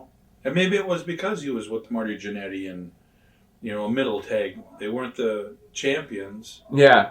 It's hard to say. Yeah. Now, you finally got to work with your buddy over there, Arn, because he came over and you had some matches with Tully and Arn. I'll tell you what, Arn's my best friend today. Yeah. Arn would do anything for you, and a great guy, but Tully screwed me. Really? Yeah, to this day I'm still hurt from Tully. When they took the belts from us, he hit me over the head with that chair. I don't know if you remember that one. Mm-hmm. Cracked 2 vertebrae in my neck, and it's still screwed up. Wow. He hit me that hard, it chipped 4 of my teeth, cracked the vertebrae, knocked out cold. That's how hard he hit me with that chair. Wow. Yeah, and that was uncalled for, So he tried to hurt me. Wow. You think that was intentional? Oh, yeah. Yeah. Oh, yeah. How do you sit there and cover Arn for the titles and leave your head wide open for somebody, and they come right on the top of your head and hit it? Yeah. Instead of hitting you from the side of the head, so you got a little give. And why? Was there heat between you guys? or? Never. But he's the little guy, and I'm 320 pounds, and I'm going to knock the shit out of this guy. Little man complex. Yeah. Yeah. So there's only a couple guys in the business that, and maybe he did it because I'm best friends with Arn. And him and Arn were having falling outs and fighting, and you know what I mean? Mm-hmm. Yeah. What are your memories of your very first WrestleMania? God, which one was that one? It was quite it would have been, I guess, WrestleMania 4, right? Because you started right after 3. So 4 maybe against Strikeforce? I might be wrong on that. No, that was... Strikeforce was in Atlantic City. 4 was in Atlantic City. So then that was one. 4 and 5. Yeah, 4 and 5 were in Atlantic City. Oh, that was big time. Yeah. We took the belts from them that night. I believe you did, yeah. I know there was a title change. I forget if you guys took it or they took it. X hit Tito with a cane over the back, or Rick, one of the two. Something like that, yeah. Yeah, we weren't over or anything yet. And we had that match with them. That was the start of really getting us over. Yeah. That was the deal. Yeah. Yeah, I remember that. And Muhammad Ali, was he in that first one? He was in the very first WrestleMania. Well, no, he came, the one that I was at, he was in the front row. Oh, maybe he was in the front row. I don't think he did anything Yeah. like on TV or anything. I don't remember. Yeah, I think he was just in the audience still. Yeah. Yeah, I met him and he talked. Oh, really? Yeah. I thought, that son of a gun. I thought He's he working. He was working, so nobody would talk to him. You know? Like the Japanese guys. Yeah, exactly. No, but I mean, it was big time being in WrestleMania, especially after, you know, the one before it had more people than anybody's ever been in the building. Yeah. You know, and now we're at the Trump Plaza, and you got all the movie stars there and all that. But what was hard is we couldn't believe they'd bring stars in, because we were bigger stars than they were for the event, and then they were making all the money. Yeah. And, you know, that kind of pissed me off. Yeah. You know, They were getting the rub from you guys. You guys weren't getting any rub from them. right? Yeah. And they were making like they were bigger stars than we were. Mm.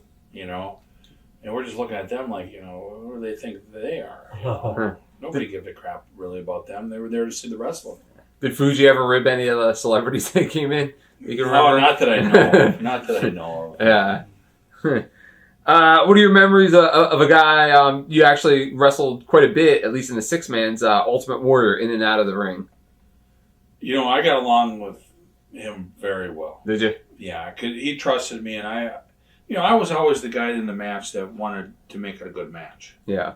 And I think he knew that. So we were pretty good friends. I went over to his house in Arizona a few times and, you know, rode with him and trained with him. And I don't think he trusted a lot of guys. Yeah. You know, a lot of guys didn't like him. But he couldn't work a lick when he first came in there. I mean, he still couldn't. But, you know, he did a really good job, you know, for, you know, the position they put him in and everything. Yeah. And he had a lot of heat. Because when he came in there and became the top guy, everybody else was going, well, what about me? Yeah. You know what I mean? Yeah. So I like him. He's a good guy. And I guess for somebody like you, you could just sit back and watch the politics unfold because you guys are the top tag team. Nobody's coming after you guys. And they could have taken the belts from us and it didn't matter. 'Cause Yeah. we still were and the people knew that we were the top guys. Right. Yeah. You know? Yeah. That's why I think it was such a stinker when the Powers of Pain, when we worked with them and worked with the Road Warriors, it was a stinker because the people didn't buy it. Yeah. They thought that we should have been beating the Road Warriors, and that was it. Yeah, I have some questions about that. I might as well ask it now since we're there. You know, when the Road Warriors came in, it seemed like there could have been so much in build and anticipation, and it was just like, you know, Road Warriors Demolition, you know, on the next show, you know, or the six mans when they had the six mans. Yeah, they came in and they should have kept us apart for a year or 2 years. Yeah. And they never did. They wanted it done. They wanted Bill and I out of there and wanted the Road Warriors to be the hottest thing that ever happened. And it didn't. Yeah. I mean, it just kind of, Yeah. you know, it was like they were the copycats. Yeah. And that's why when everybody says, yeah, what do you think about, you know, you guys copied the Road Warriors and all that. Well, when you really think about it, when we were up here, and we were the hottest tag team anywhere because WCW, only this many people seen it. Yeah. WWF, this many people seen it. Yeah. By the time they came up, the people are going, you know, why are these guys copying the Demolition? Right. Because it's different people that watch the WWF and watch WCW. Yeah. They never even knew who the Road Warriors were in a lot of towns. You know what I mean? Yeah, and there's a sense of brand loyalty to... Oh, yeah. It was like, why are we going to have some guys from WCW beat our WWF guys? Right. And that's how I think the people perceived it. And that's where I think Vince made a mistake. Yeah. Vince could have used it to get us even over more and get the Road Warriors over, because then when we left, the Road Warriors would have been the top team. Then the Road Warriors would have been bigger than us if we would have built it right.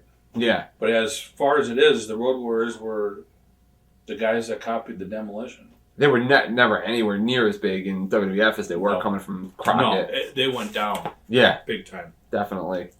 Now, we talked a little bit about him earlier, and you said you had a real fondness for him, Paul Bosch. You actually wrestled Mil Mascaras at his retirement show. What do you remember about that match in the retirement show? A lot of people say that Mil's kind of difficult to work with.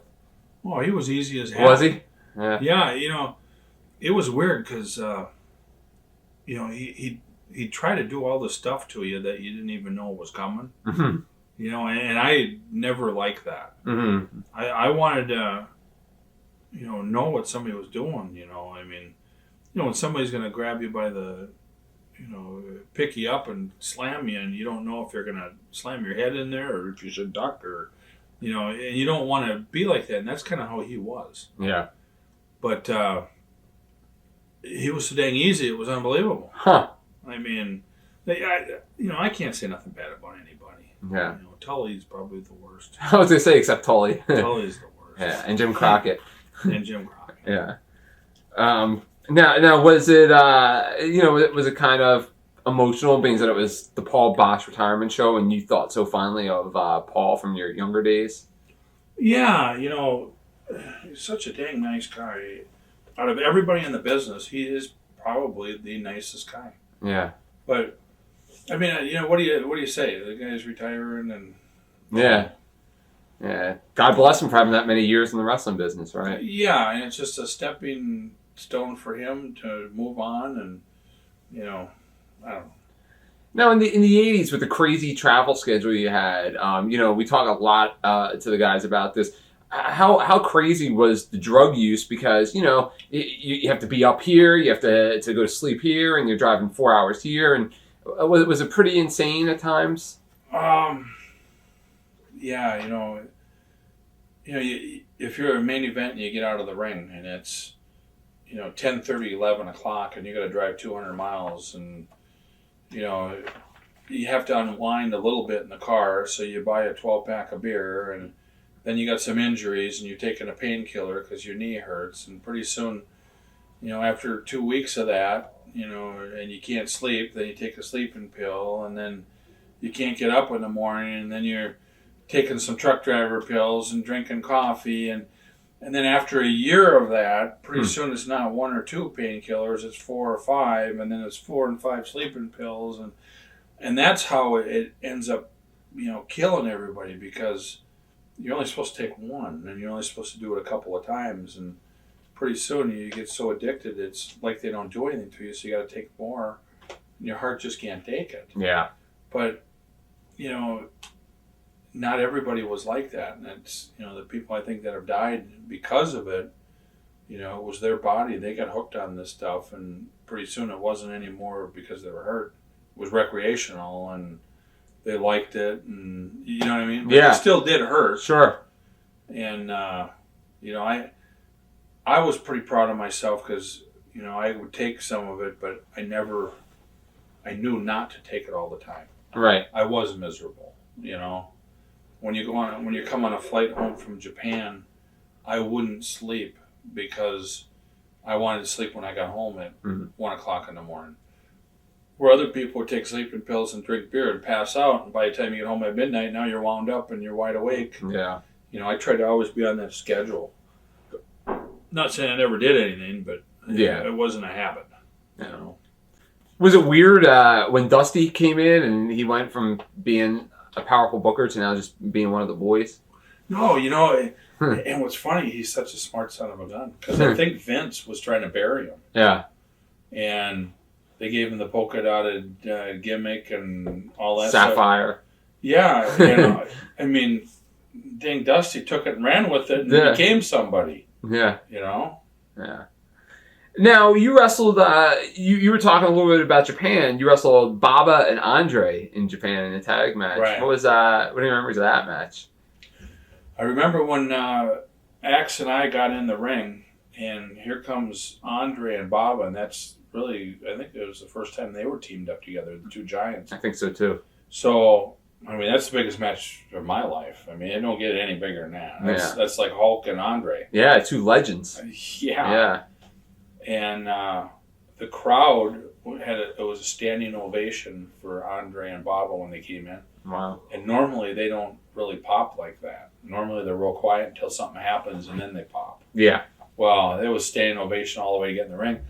And I remember me and Bill were in the corner, and I said, Bill, you start. And he goes, no, Bear, you start. And I said, let's do the paper, rock, scissors, And I said, Jesus, I lost. So I had to start the match. Yeah. And Bob was in there. And I said, Bill, what do I do? He goes, just try to hit him or something, So I went in there, and I threw him in the ropes, and I gave him a chop, and the whole place echoed.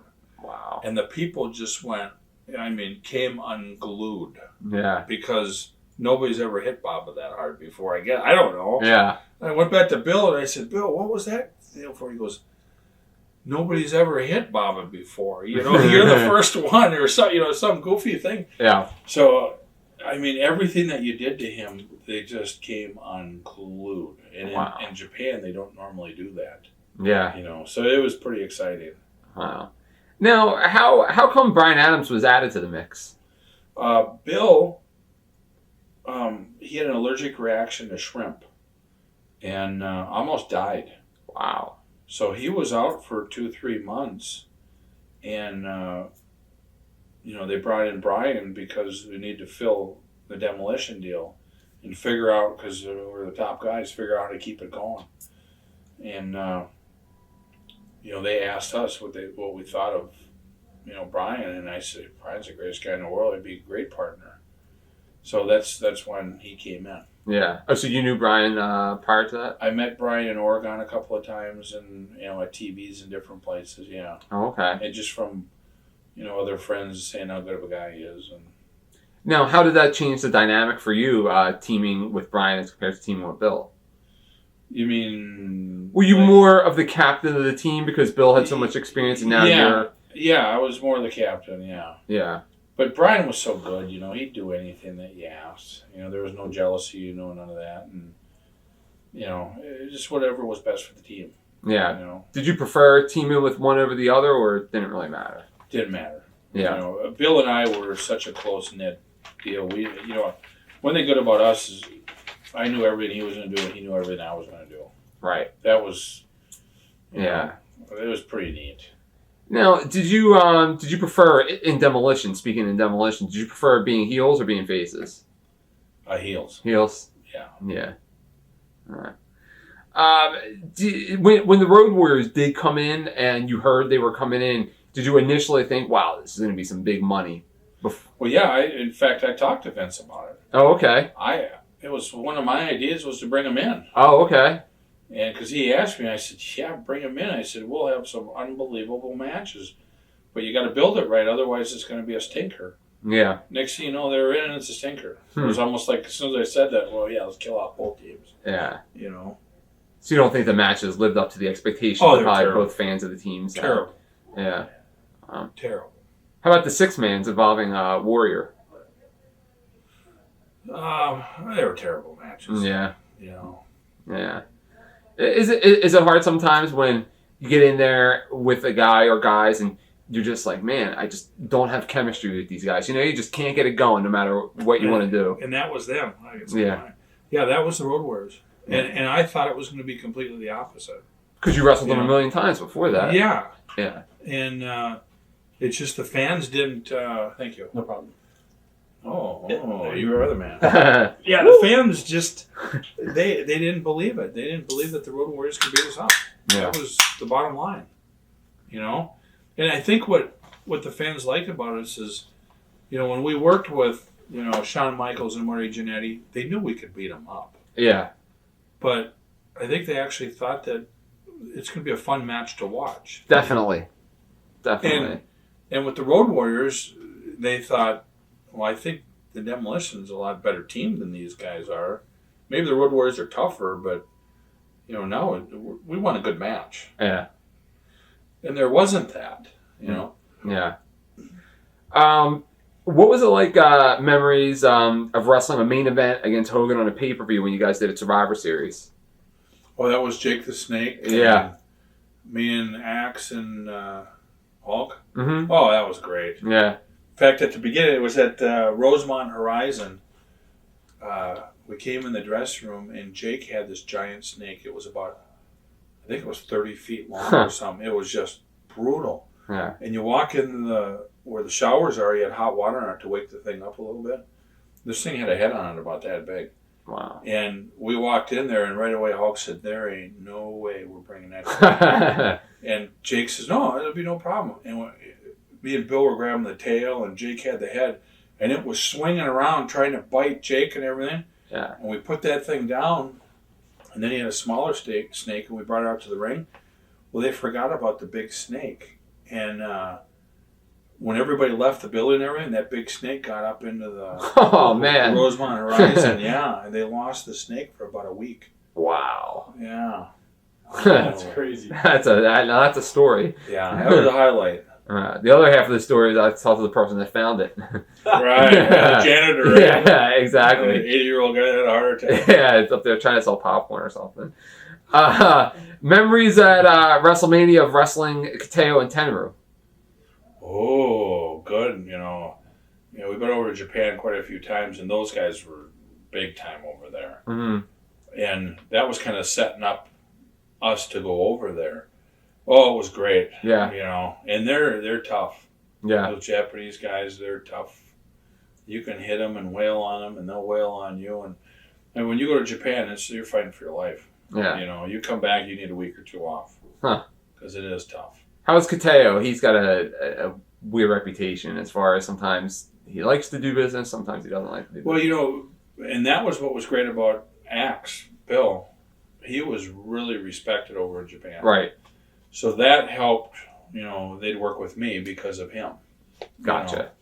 And then after I was there, when I, wasn't with Bill anymore and went on my own and with other groups, they respected me because I was, you know what I mean? Yeah. I was friends with Saito and, all these guys. And Brad Ring is one of my best friends. Oh, okay. And, Brad can take anybody, So.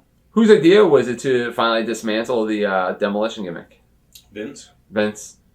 Yeah. Yeah, Vince and ixnayed it. Did you feel at that time that it ran its course, or did you think that it still had some more legs on it? Oh, it definitely had more legs on it. That's why the Road Warriors, when they came in, that was going to be the start of the real demolition, building it and building the Road Warriors. We should have had another 2-year run. Definitely. And then drop the belts to the Road Warriors and let them be the champs and better than anybody. Yeah.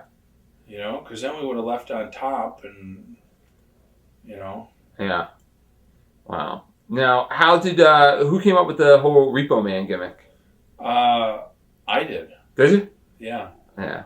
Yeah, when we all split up and left, Vince called me up and said, "Barry, you still want to wrestle here?" And I said, "Yeah." He says, "Think of a couple of ideas." And I said, "All right, I'll come up and, think of something." So, I used to repo cars in Minneapolis, and you kick windows in and all that. And I thought, well, now I'm getting to the stage where I kind of want to have fun with my career, and I want to end up being a baby face and going to hospitals, and I want to be on the golf deal, and celebrity golf tournament. Yeah. And I wanted to really be a big-time baby face. So when you looked at the Bushwhackers, they had the time of their life. And I didn't want to quite go that far. Yeah. But I wanted all the kids to love me and, do it right. So I told Vince, I said, "Do you remember the Riddler and Batman?" He goes, "Yeah." I said, "Well, I used to be a Repo Man, and if I kind of act like the Riddler," I said, "it's so stupid that it's some people are going to like it." And I said, "If you turn me babyface, it'll be the greatest thing in the world. Because I'll be able to get over all the top guys. I can get beat up. I can do everything. It doesn't matter if I get beat." Yeah. Yeah, well, let's do it. So that ended up being the Repo Man. But he never ever turned a babyface. And I was going to say, I don't remember ever turning a babyface. It was the hardest thing ever. Because the vignettes were awesome. Because they liked me, but they didn't like me. And, it was like I was stuck between... The vignettes were fun, though. The vignettes. Oh, well, I wrestled all the top guys. Slaughter, Savage, everybody. Mm-hmm. So I was making money and it was working. We had some good matches. Did you have to change your style of wrestling at the time, like from Demolition to Repo Man? Yeah, I went from 310 pounds down to 245. I was going to say, I don't want to insult you, but I was going to say that I remember you coming back a lot thinner. Yeah, I wanted to be a completely different person. Wow. Did you prefer tag matches or singles matches? Tag matches. Tag matches. Like the tag matches. Yeah.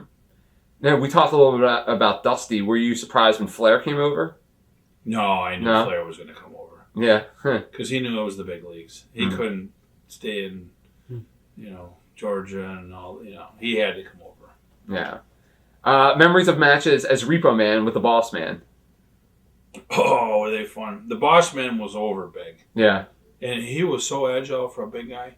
Yeah. And, we were such good friends, too. So it was just fun, everything. He would do anything I wanted him to do, and I'd do anything he wanted to do. Now, what about wrestling your former partner, Brian Adams, when he was Crush? Well, that was fun. Was that fun? That was fun, yeah. Yeah. Yeah, because like I said, the Repo Man, it didn't matter if he got beat or anything. It was just something to do, Yeah. We were at Wembley Stadium, was our last match together. Right. Yeah. All right. How did things change throughout the company when Hogan stopped working for Vince and started taking time off and then kind of faded away for a while? Was I there then? Yeah, because Wembley, he wasn't working in Wembley. That was, right? Yeah. Because he really wasn't working in Wembley. See, I can't ever remember him being gone. Yeah. And maybe he just wasn't on TV, but He was around. Oh, okay. But he didn't do a lot of TVs. Oh, yeah. Because he was a special appearance guy. Mm. The less you had him on TV when he went to the building, the more people wanted to see him. Right. You know what I mean? Yeah. Yeah. And maybe that's, because I didn't even look like he was gone. No. Not that I can remember. Why did you wind up leaving? Because you said, Wembley was one of your last matches. Why'd you wind up leaving? Well, I wanted to be a babyface, and Vince told me he was going to make me a babyface. Mm-hmm. And I was already doing Make-A-Wish stuff and, going to hospitals and, trying to do things for kids. And at that time, my kids, 5, 6 years old, 7 years old, and, you're a dad and, you just see how, other kids are that don't have all that stuff. And I really wanted to be a babyface and get over as a babyface and go do that stuff. Yeah. And Vince shut it down. He says, no, you need to just do exactly what you're doing right now, and you're a professional. You can make it happen. And it was so hard to work in the ring because you try to do heel stuff and the people would cheer. And then, you try to do babyface stuff and the people go, what the heck is he doing? Yeah. I was stuck between a rock and a hard place, and it was hard. Yeah. And that's why I told Vince, I said, Vince, I can't do it anymore. I put it in my notice. And he said, no, don't do that. And I said, Vince, I just need a break. I need to get out of here. And my last day was Las Vegas. I don't know if it was WrestleMania in Las Vegas or what. Was it the Toga thing where they had the outdoor stadium? Yeah. Yeah. That was my last day, and I didn't even have to work. Oh, really? I got a hell of a payday. Yeah. My last day. It was my goodbye. Wow. Yeah. Now, how did you wind up going into WCW? At that time, Ric Flair was the booker. Okay. And Arn was down there. And I was talking to Arn all the time, because I helped him get up here and, in WWF. And he was back down there. I called Arn and I said, Arn, I need a job. Get me into WCW. And he says, well, come on down here. So me and my wife went in there, and we were in Bob Eaton's garage drinking beer. Huh. And Flair said, if you come up with a gimmick, I'll hire you. And be in the office in 2 days or whatever and have a hell of a time. So we're in Bob Eaton's garage, and I said, Arn, what the hell am I going to do? I need to think of a gimmick. I bet everybody. What do I do? Yeah.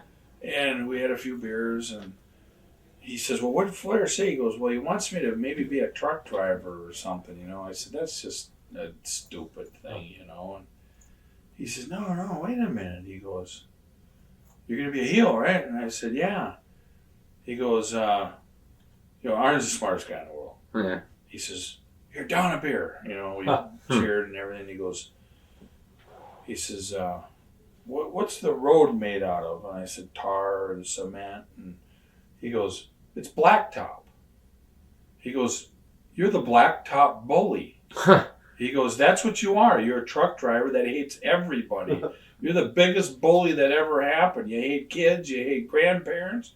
You hate them all. He says, in fact, you're going to go to jail because you're going to get in a fight with somebody in the ring, and you're going to be a fan. And that was it. So then I went in and told Flair, I said, Arn came up with a hell of an idea. And then that's when I was a fan for about 6 weeks. And then Dustin I got in the fight with, and I ended up in prison. Yeah.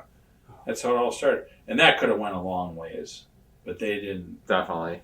Eric Bischoff just kind of, what were your Scott Hall and... What were your initial impressions of Bischoff? Well, I liked Eric, he's from Minnesota, and right. His wife I went to school with, Oh, okay. But it was hard to break into the Scott Hall and the Kevin Nash and, that crowd, because I'm a Minnesota guy and those guys hate the Minnesota group, Right. Now, what happened, at the uncensored match with you and Dustin that you guys apparently got in a lot of trouble for? They told us that they wanted to have the bloodiest, most unbelievable match. It's uncensored. And we did that. Yeah. And next thing you know, Eric called me up the next day, and we thought we had the match of a lifetime. Next day, Eric calls me up and goes, Barry, I got some good news and bad news. You had a hell of a match, but the bad news is you're fired. And he said, please don't give me trouble about it and everything. I said, Eric, if that's what you need. He says, and I promise I'll hire you back. But he said that TBS just had a big, long thing about blood on TV and all that. And, we were the scapegoats. Yeah. And he says, I can't believe you had blood on TV. And I said, fuck it, Eric. I said, you can't do nothing unless it comes from the top. Yeah. I said, if you're going to fire me and Dustin and Mike Graham, I said, why don't you fire the camera crew? Why don't you fire the truck drivers? Fire everybody on the whole scene. Because they could have stopped the truck. They could have stopped the cameras. They could have stopped everything. They all work for TBS. Yeah. Eric, you should be fired, I said, well, I'll leave, So that was into that. Wow. Now, how we wind up brought back? Because you did come back. Yeah. Yeah. I came back. Terry Taylor was a booker then. And I called up Terry and I said, Terry, I'm supposed to get a job back here. When am I going to have it? He went and talked to Eric, and Eric says, come on back. Yeah. So that was it. So Eric was good to his word. I like Eric. That's good. Yeah.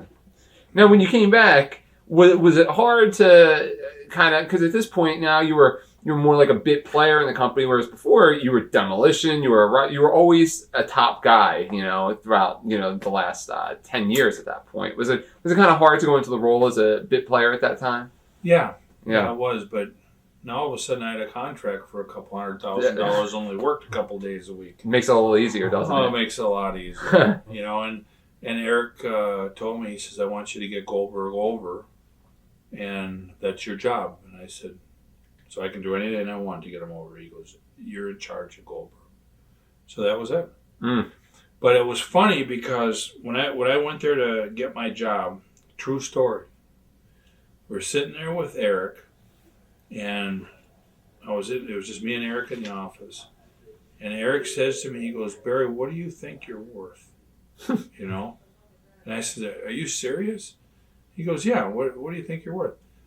I said, I should probably make a minimum of $1 million a year, and I should have an unbelievable contract for toys and apparel and all that stuff. And he looks at me and he goes, how in the hell can I justify that? And I said, well, what's the top guy make here? He goes, they make $2, $3, $4 million. I'm taking a cut in pay.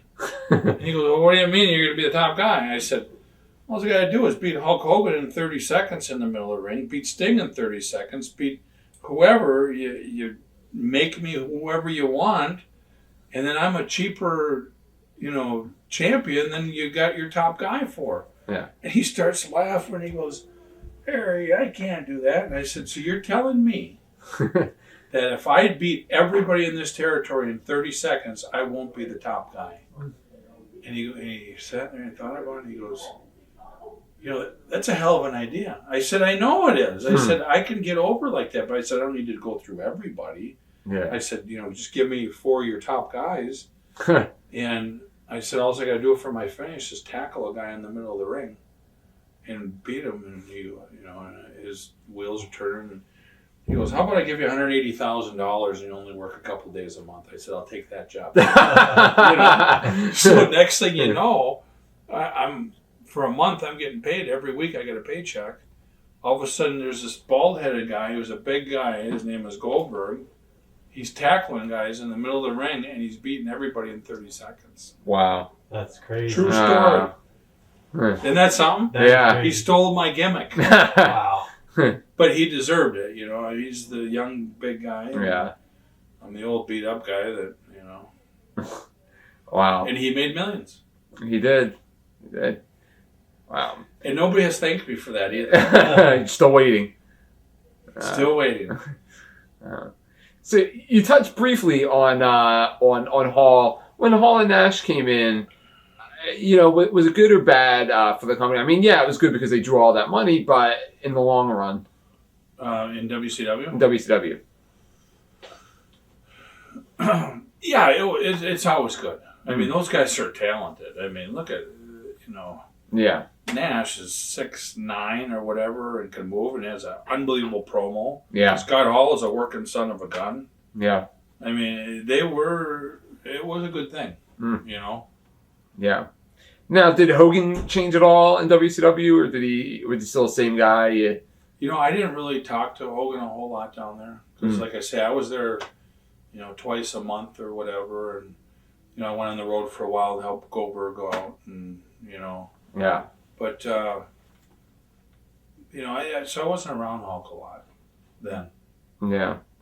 Do you think? Let me ask you. When Vince Russo came in to WCW, how receptive was he towards using you and that kind of thing? I don't think I ever even met him. You never met him? I don't know, maybe once. I don't even know who he is really. Yeah. Yeah. I mean, I was, the guys in the office, they weren't really around or anything. It was, it was Flair and Terry and Arn and, the boys. Yeah. And I never believed anything that any of those other guys that never even been in the ring even thought of anyways. The best guys in the business were the guys who were unbelievable in the ring. And Vince McMahon, he grew up in the business, a kid with his dad being around the top guys forever, every night announcing. And I mean, how could a couple of guys that never even been in the ring or the business and were writers and who are they to all of a sudden come up with gimmicks and tell you what to do in matches? And never agreed on it. I mean, it was wrong. Yeah. That's the Hollywood stuff. And it just wasn't even right. Why do you think that WCW wound up going out of business? All that money and going out of business. They were going nowhere fast. There was no story. They were hot shot in the territory. They had all the best of everything, and you can only have that for so long, and then it dies. Yeah. Vince builds it up and then brings it back down. And he brings it down himself. He doesn't let the people bring it down. Yeah. That's, I think, the smart guys. They know when to bring it up and when to bring it down. Do you think if Eric Bischoff bought WCW, like he was rumored to buy, you would have been a part of that? You would have still stuck around? I would have stuck around if I could. But do you think Bischoff would have kept you around? Probably not. Nah. He had too many people in his ear that didn't like the Minnesota guys. Now, after WCW was sold, how did you wind up? You made a return, a one-night return anyway, to WrestleMania, to the Gimmick Battle Royal. Yeah, who called me up? I think it was Pat Patterson or somebody called me up and said, "Hey, Barry, you want to come down to Texas and see the guys and you get a payday?" And I don't know. And then somebody said, yeah, or then Arn called me or something and said, "Barry, you got to go. It'll be just a fun thing to see the guys." And, so then I ended up going. And it was great to see everybody. Yeah. I saw Linda McMahon, I saw Vince and Stephanie. And, I knew Stephanie when she was just, real young. Yeah. And it was fun to see everybody. Did you like doing the Repo Man gimmick again? Oh, yeah. Yeah. In fact, we were fighting to see who the first one out of the ring was going to be. And I won. Yeah. Yeah. Wow. Now, how were you treated that night by Vince? Did Vince treat you real well? Oh, great. Yeah. Great. Yeah. Excellent. I sat with his wife. We talked for 15, 20 minutes because I've always respected her. Mm-hmm. You know, a lot of times when we were up there working, she would come around. You know, I would talk to her all the time, and she wouldn't talk to too many people. Mm-hmm. But we never talked wrestling.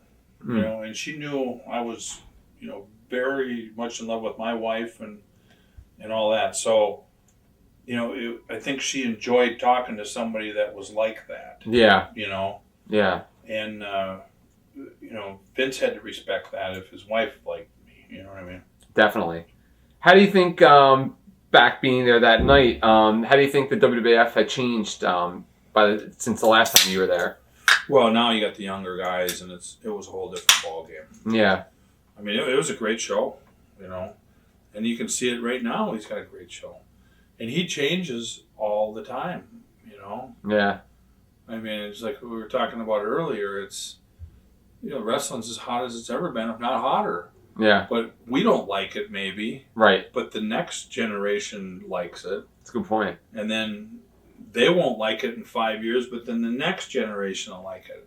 He just kind of goes with the flow. Now, after WrestleMania, was the door ever left open for you to come back in some kind of capacity, like a road agent even, or? No, and I don't know why. I talked to Johnny Ace, it must have been 3-4 months ago, to try to be an agent. And he said it was kind of out of his hands, but, you know, he was going to talk to Vince. I haven't heard back yet, but I haven't called either. Yeah. You know, and maybe they don't want a 47-year-old guy anymore. Maybe they want a, you know, 30-year-old guy or something with different views. Mm-hmm. You know. Yeah. And I'm kind of the old school, but the new school too. Yeah. And maybe they want all the new school. You know. But I definitely think I'm qualified to be there. I'd say so. Yeah. It just all depends upon who they want and who they're friends with. You know. Yeah. What do you do today? I have a partner, and we own a print shop that does pad printing. We specialize in printing logos on hard hats. Okay. And we print on medical parts and golf balls and mugs and pens and all that stuff. And we do promotional stuff. We put logos on embroidery and silkscreen and all that kind of stuff. Oh, very cool. Very cool. Now, do people still recognize you? In Minnesota, nobody ever recognizes you. It's like they don't care. You know? But if you go to different places, you know, Louisiana, North Carolina, all that stuff, you know, a lot of people say, "Hey, Krusher Krushchev," because Sure. Wow. Do you still stay in touch with your peers? Yeah, you know, I talk to Wayne Bloom all the time, John Nord, Brad Ringens, Patera every once in a while, Jim Brunzell. Mm-hmm. Arn I should talk to a lot more. You know, he's, like I say, he's one of my best friends, but I do talk to him. Yeah. Who else? You know, Johnny Ace, I talk to her once in a while. Okay. So. Oh. Now, do you think, and of course your opinion may be a little biased, but I have to ask, do you think Demolition should be inducted into the WWE Hall of Fame? I don't know what it means to be in the Hall of Fame. Is that a good thing or a bad thing? Well, sometimes it depends on the year. I would think that they would, you know, induct you in there, you know. Yeah. And I was kind of disappointed they didn't invite us when Fuji got inducted. Right. This past year. Yeah, what was that all about? Yeah. My best friend Kurt Hennig dies and I'm not there, and Fuji's there and they don't invite me there. Yeah. I mean... I wonder if you'll get invited to your own induction.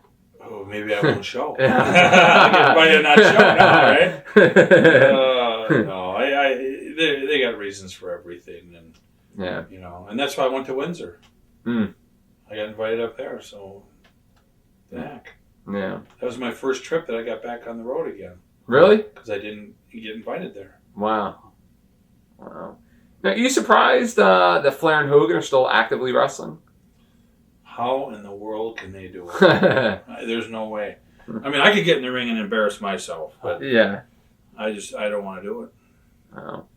Now, unfortunately, I'm sure you were hit pretty hard with the number of deaths the last couple of years. Some of your closest friends. What are your thoughts on, especially just the last couple of years piling up and up and up? I'll tell you, it's got to be sleeping pills and painkillers and drinking beer, and your heart just can't take it. Yeah. I talked to Kurt Hennig the day before he died. I talked to Rick Rude the night before he died. I talked to, it just goes on down the line. Hawk, boss man. Yeah. And then I'm on the plane today and I'm with the Japanese kid that came from Japan, and he says, yeah, did you know that, who just died lately? Ernie Ladd. Oh, geez, Ernie Ladd. I forgot about him, too. Yeah. No, somebody else just died. Bad news? Bad news. Yeah. I didn't know Bad News died. I didn't know Earthquake died. Yeah. Bigelow died, too. Yeah, I knew Bigelow did. But, you go down the line and... 4 or 5 years ago, Wayne Bloom and I were sitting there, and we counted 55 of our really good friends that died. Wow. And it's got to be 75 now. Davey Boy Smith, he's dead, right? Yep. We were down in Florida filming at Universal Studios. It was me and Wayne Bloom, Kurt Hennig, John Nord, Hawk, Louis Spicoli. A couple other guys were sitting at the table. And Wayne Bloom has called every guy that has died. That night he goes, Louis Spicoli, you are going to die in the next couple days. Wow. And Louis is all pilled up, and I ain't going to die. And I told Louis, I said, Louis, I'm going to pick you up at the airport. We had a shot in Vegas or something, I'll fly in. So I get the call from his mom or somebody, and they said, Louis passed away last night. Wow. So then he said, Hawk's going to be the next one to go. Golden Hawk died. He said, he's named him right off in order. Isn't that nuts? Wow, that's crazy. It's crazy. Yeah. But you know what was a tough one was Kerry Von Erich. Yeah, well, he's a guy. I was with Kerry Von Erich the day before too. We were in it was like El Paso, Texas, or something. We wrestled. Really? And we roomed together. Wow. And then he went home, and that's when that happened. Did he seem depressed when you roomed with him that night? Shoot, he was great. We had the time of our lives. Huh. But I think he was going to go to jail, is what it was. Right. That's what they say. Yeah. Just a couple more questions, and we're about to wrap up. Coming from an old school era, how do you feel about newsletters and the internet and their effect on the wrestling business? Well, it doesn't matter anymore. It's all the show. Everybody knows it is. And it's who's going to entertain the person the best. Yeah. And right now, if the last WrestleMania did more people than ever and more numbers, then it's the greatest thing in the world. Yeah. Have you ever thought about writing a book? Oh, yeah. Yeah? Oh, yeah. Yeah. Yeah, but everybody else has come out with them, so I don't know. Do you have a pretty good memory, like remembering stuff from? If you go down what you did, mm-hmm. and if you want to write down, I could name every match I ever had and what I did in the match. Wow. All the way through there. But I have to have a little coaxing to get it out of my memory, Right. Wow. Any advice? Well, I don't have this written down. You're kind of surprised that Vince, and we talked a little bit about this, that Vince has kind of gone away from tag teams, that tag team wrestling isn't really a focus anywhere anymore in professional wrestling. Yeah, I don't know what the reasoning behind that is. Yeah. I just, maybe you pay less money out. I was going to say that as a joke, but, I mean, when we were a tag match, they had to pay me, Axe, Fuji, Powers of Pain, both of them. So you're paying 6 guys in a match instead of 2. Yeah. And maybe that's why. Yeah. And Eric Bischoff was the one who wanted to kill off tag teams. Wow. And now Vince has done it, so it must be some, I don't know what that is. Yeah. Do you have any advice for young guys that want to get into the business today, or girls? There's only a couple avenues to go, so if you don't know somebody, don't even get in. Don't bother. Don't even bother. Wow. It ain't worth it. Wow. Unless you're going to start your own territory. There you go. You think the territories could work today? Some kind of a territory system? Oh, definitely. Yeah. If you had local TV and you had the right product, it would definitely work. But it takes so darn much money. Yeah. And if you did something where you had a couple of stars that got into it, and maybe created wrestling from an angle, like you got Alec Baldwin and, Have to wrestle his daughter. and Rosie O'Donnell. Yeah. Going at it somehow, and it was a guy versus a girl, and then she brought in Steve Austin, and he brought in so-and-so, and pretty soon you got a wrestling territory. Yeah. I mean, there's got to be some really wacko, goofy way of starting it, and the people would go nuts over it. Wow. But it's got to be the right situation. That is a heck of a deal, though. Yeah, it is. You should call somebody. If we only had the money to put it together, right? Or Barbara Walters and Rosie O'Donnell going against each other. Yeah, exactly. You had a long career. You have any regrets with anything throughout your career? No regrets at all. I've had the time of my life. Yeah. I love everybody in the business. Yeah. Thanks to the fans. That's what makes the whole wrestling. Well, that's usually what we close out the shoot interviews with. Unless you have any other questions, is we ask our guests to, if they want to say something to their fans out there. Well, just thank you for all the years of watching wrestling and cheering and booing, the Demolition and Krusher Krushchev and the Repo Man and all that, because without you fans, there wouldn't be wrestling and I wouldn't be here today. Thank you. Thanks a lot. Thank you. Thank you.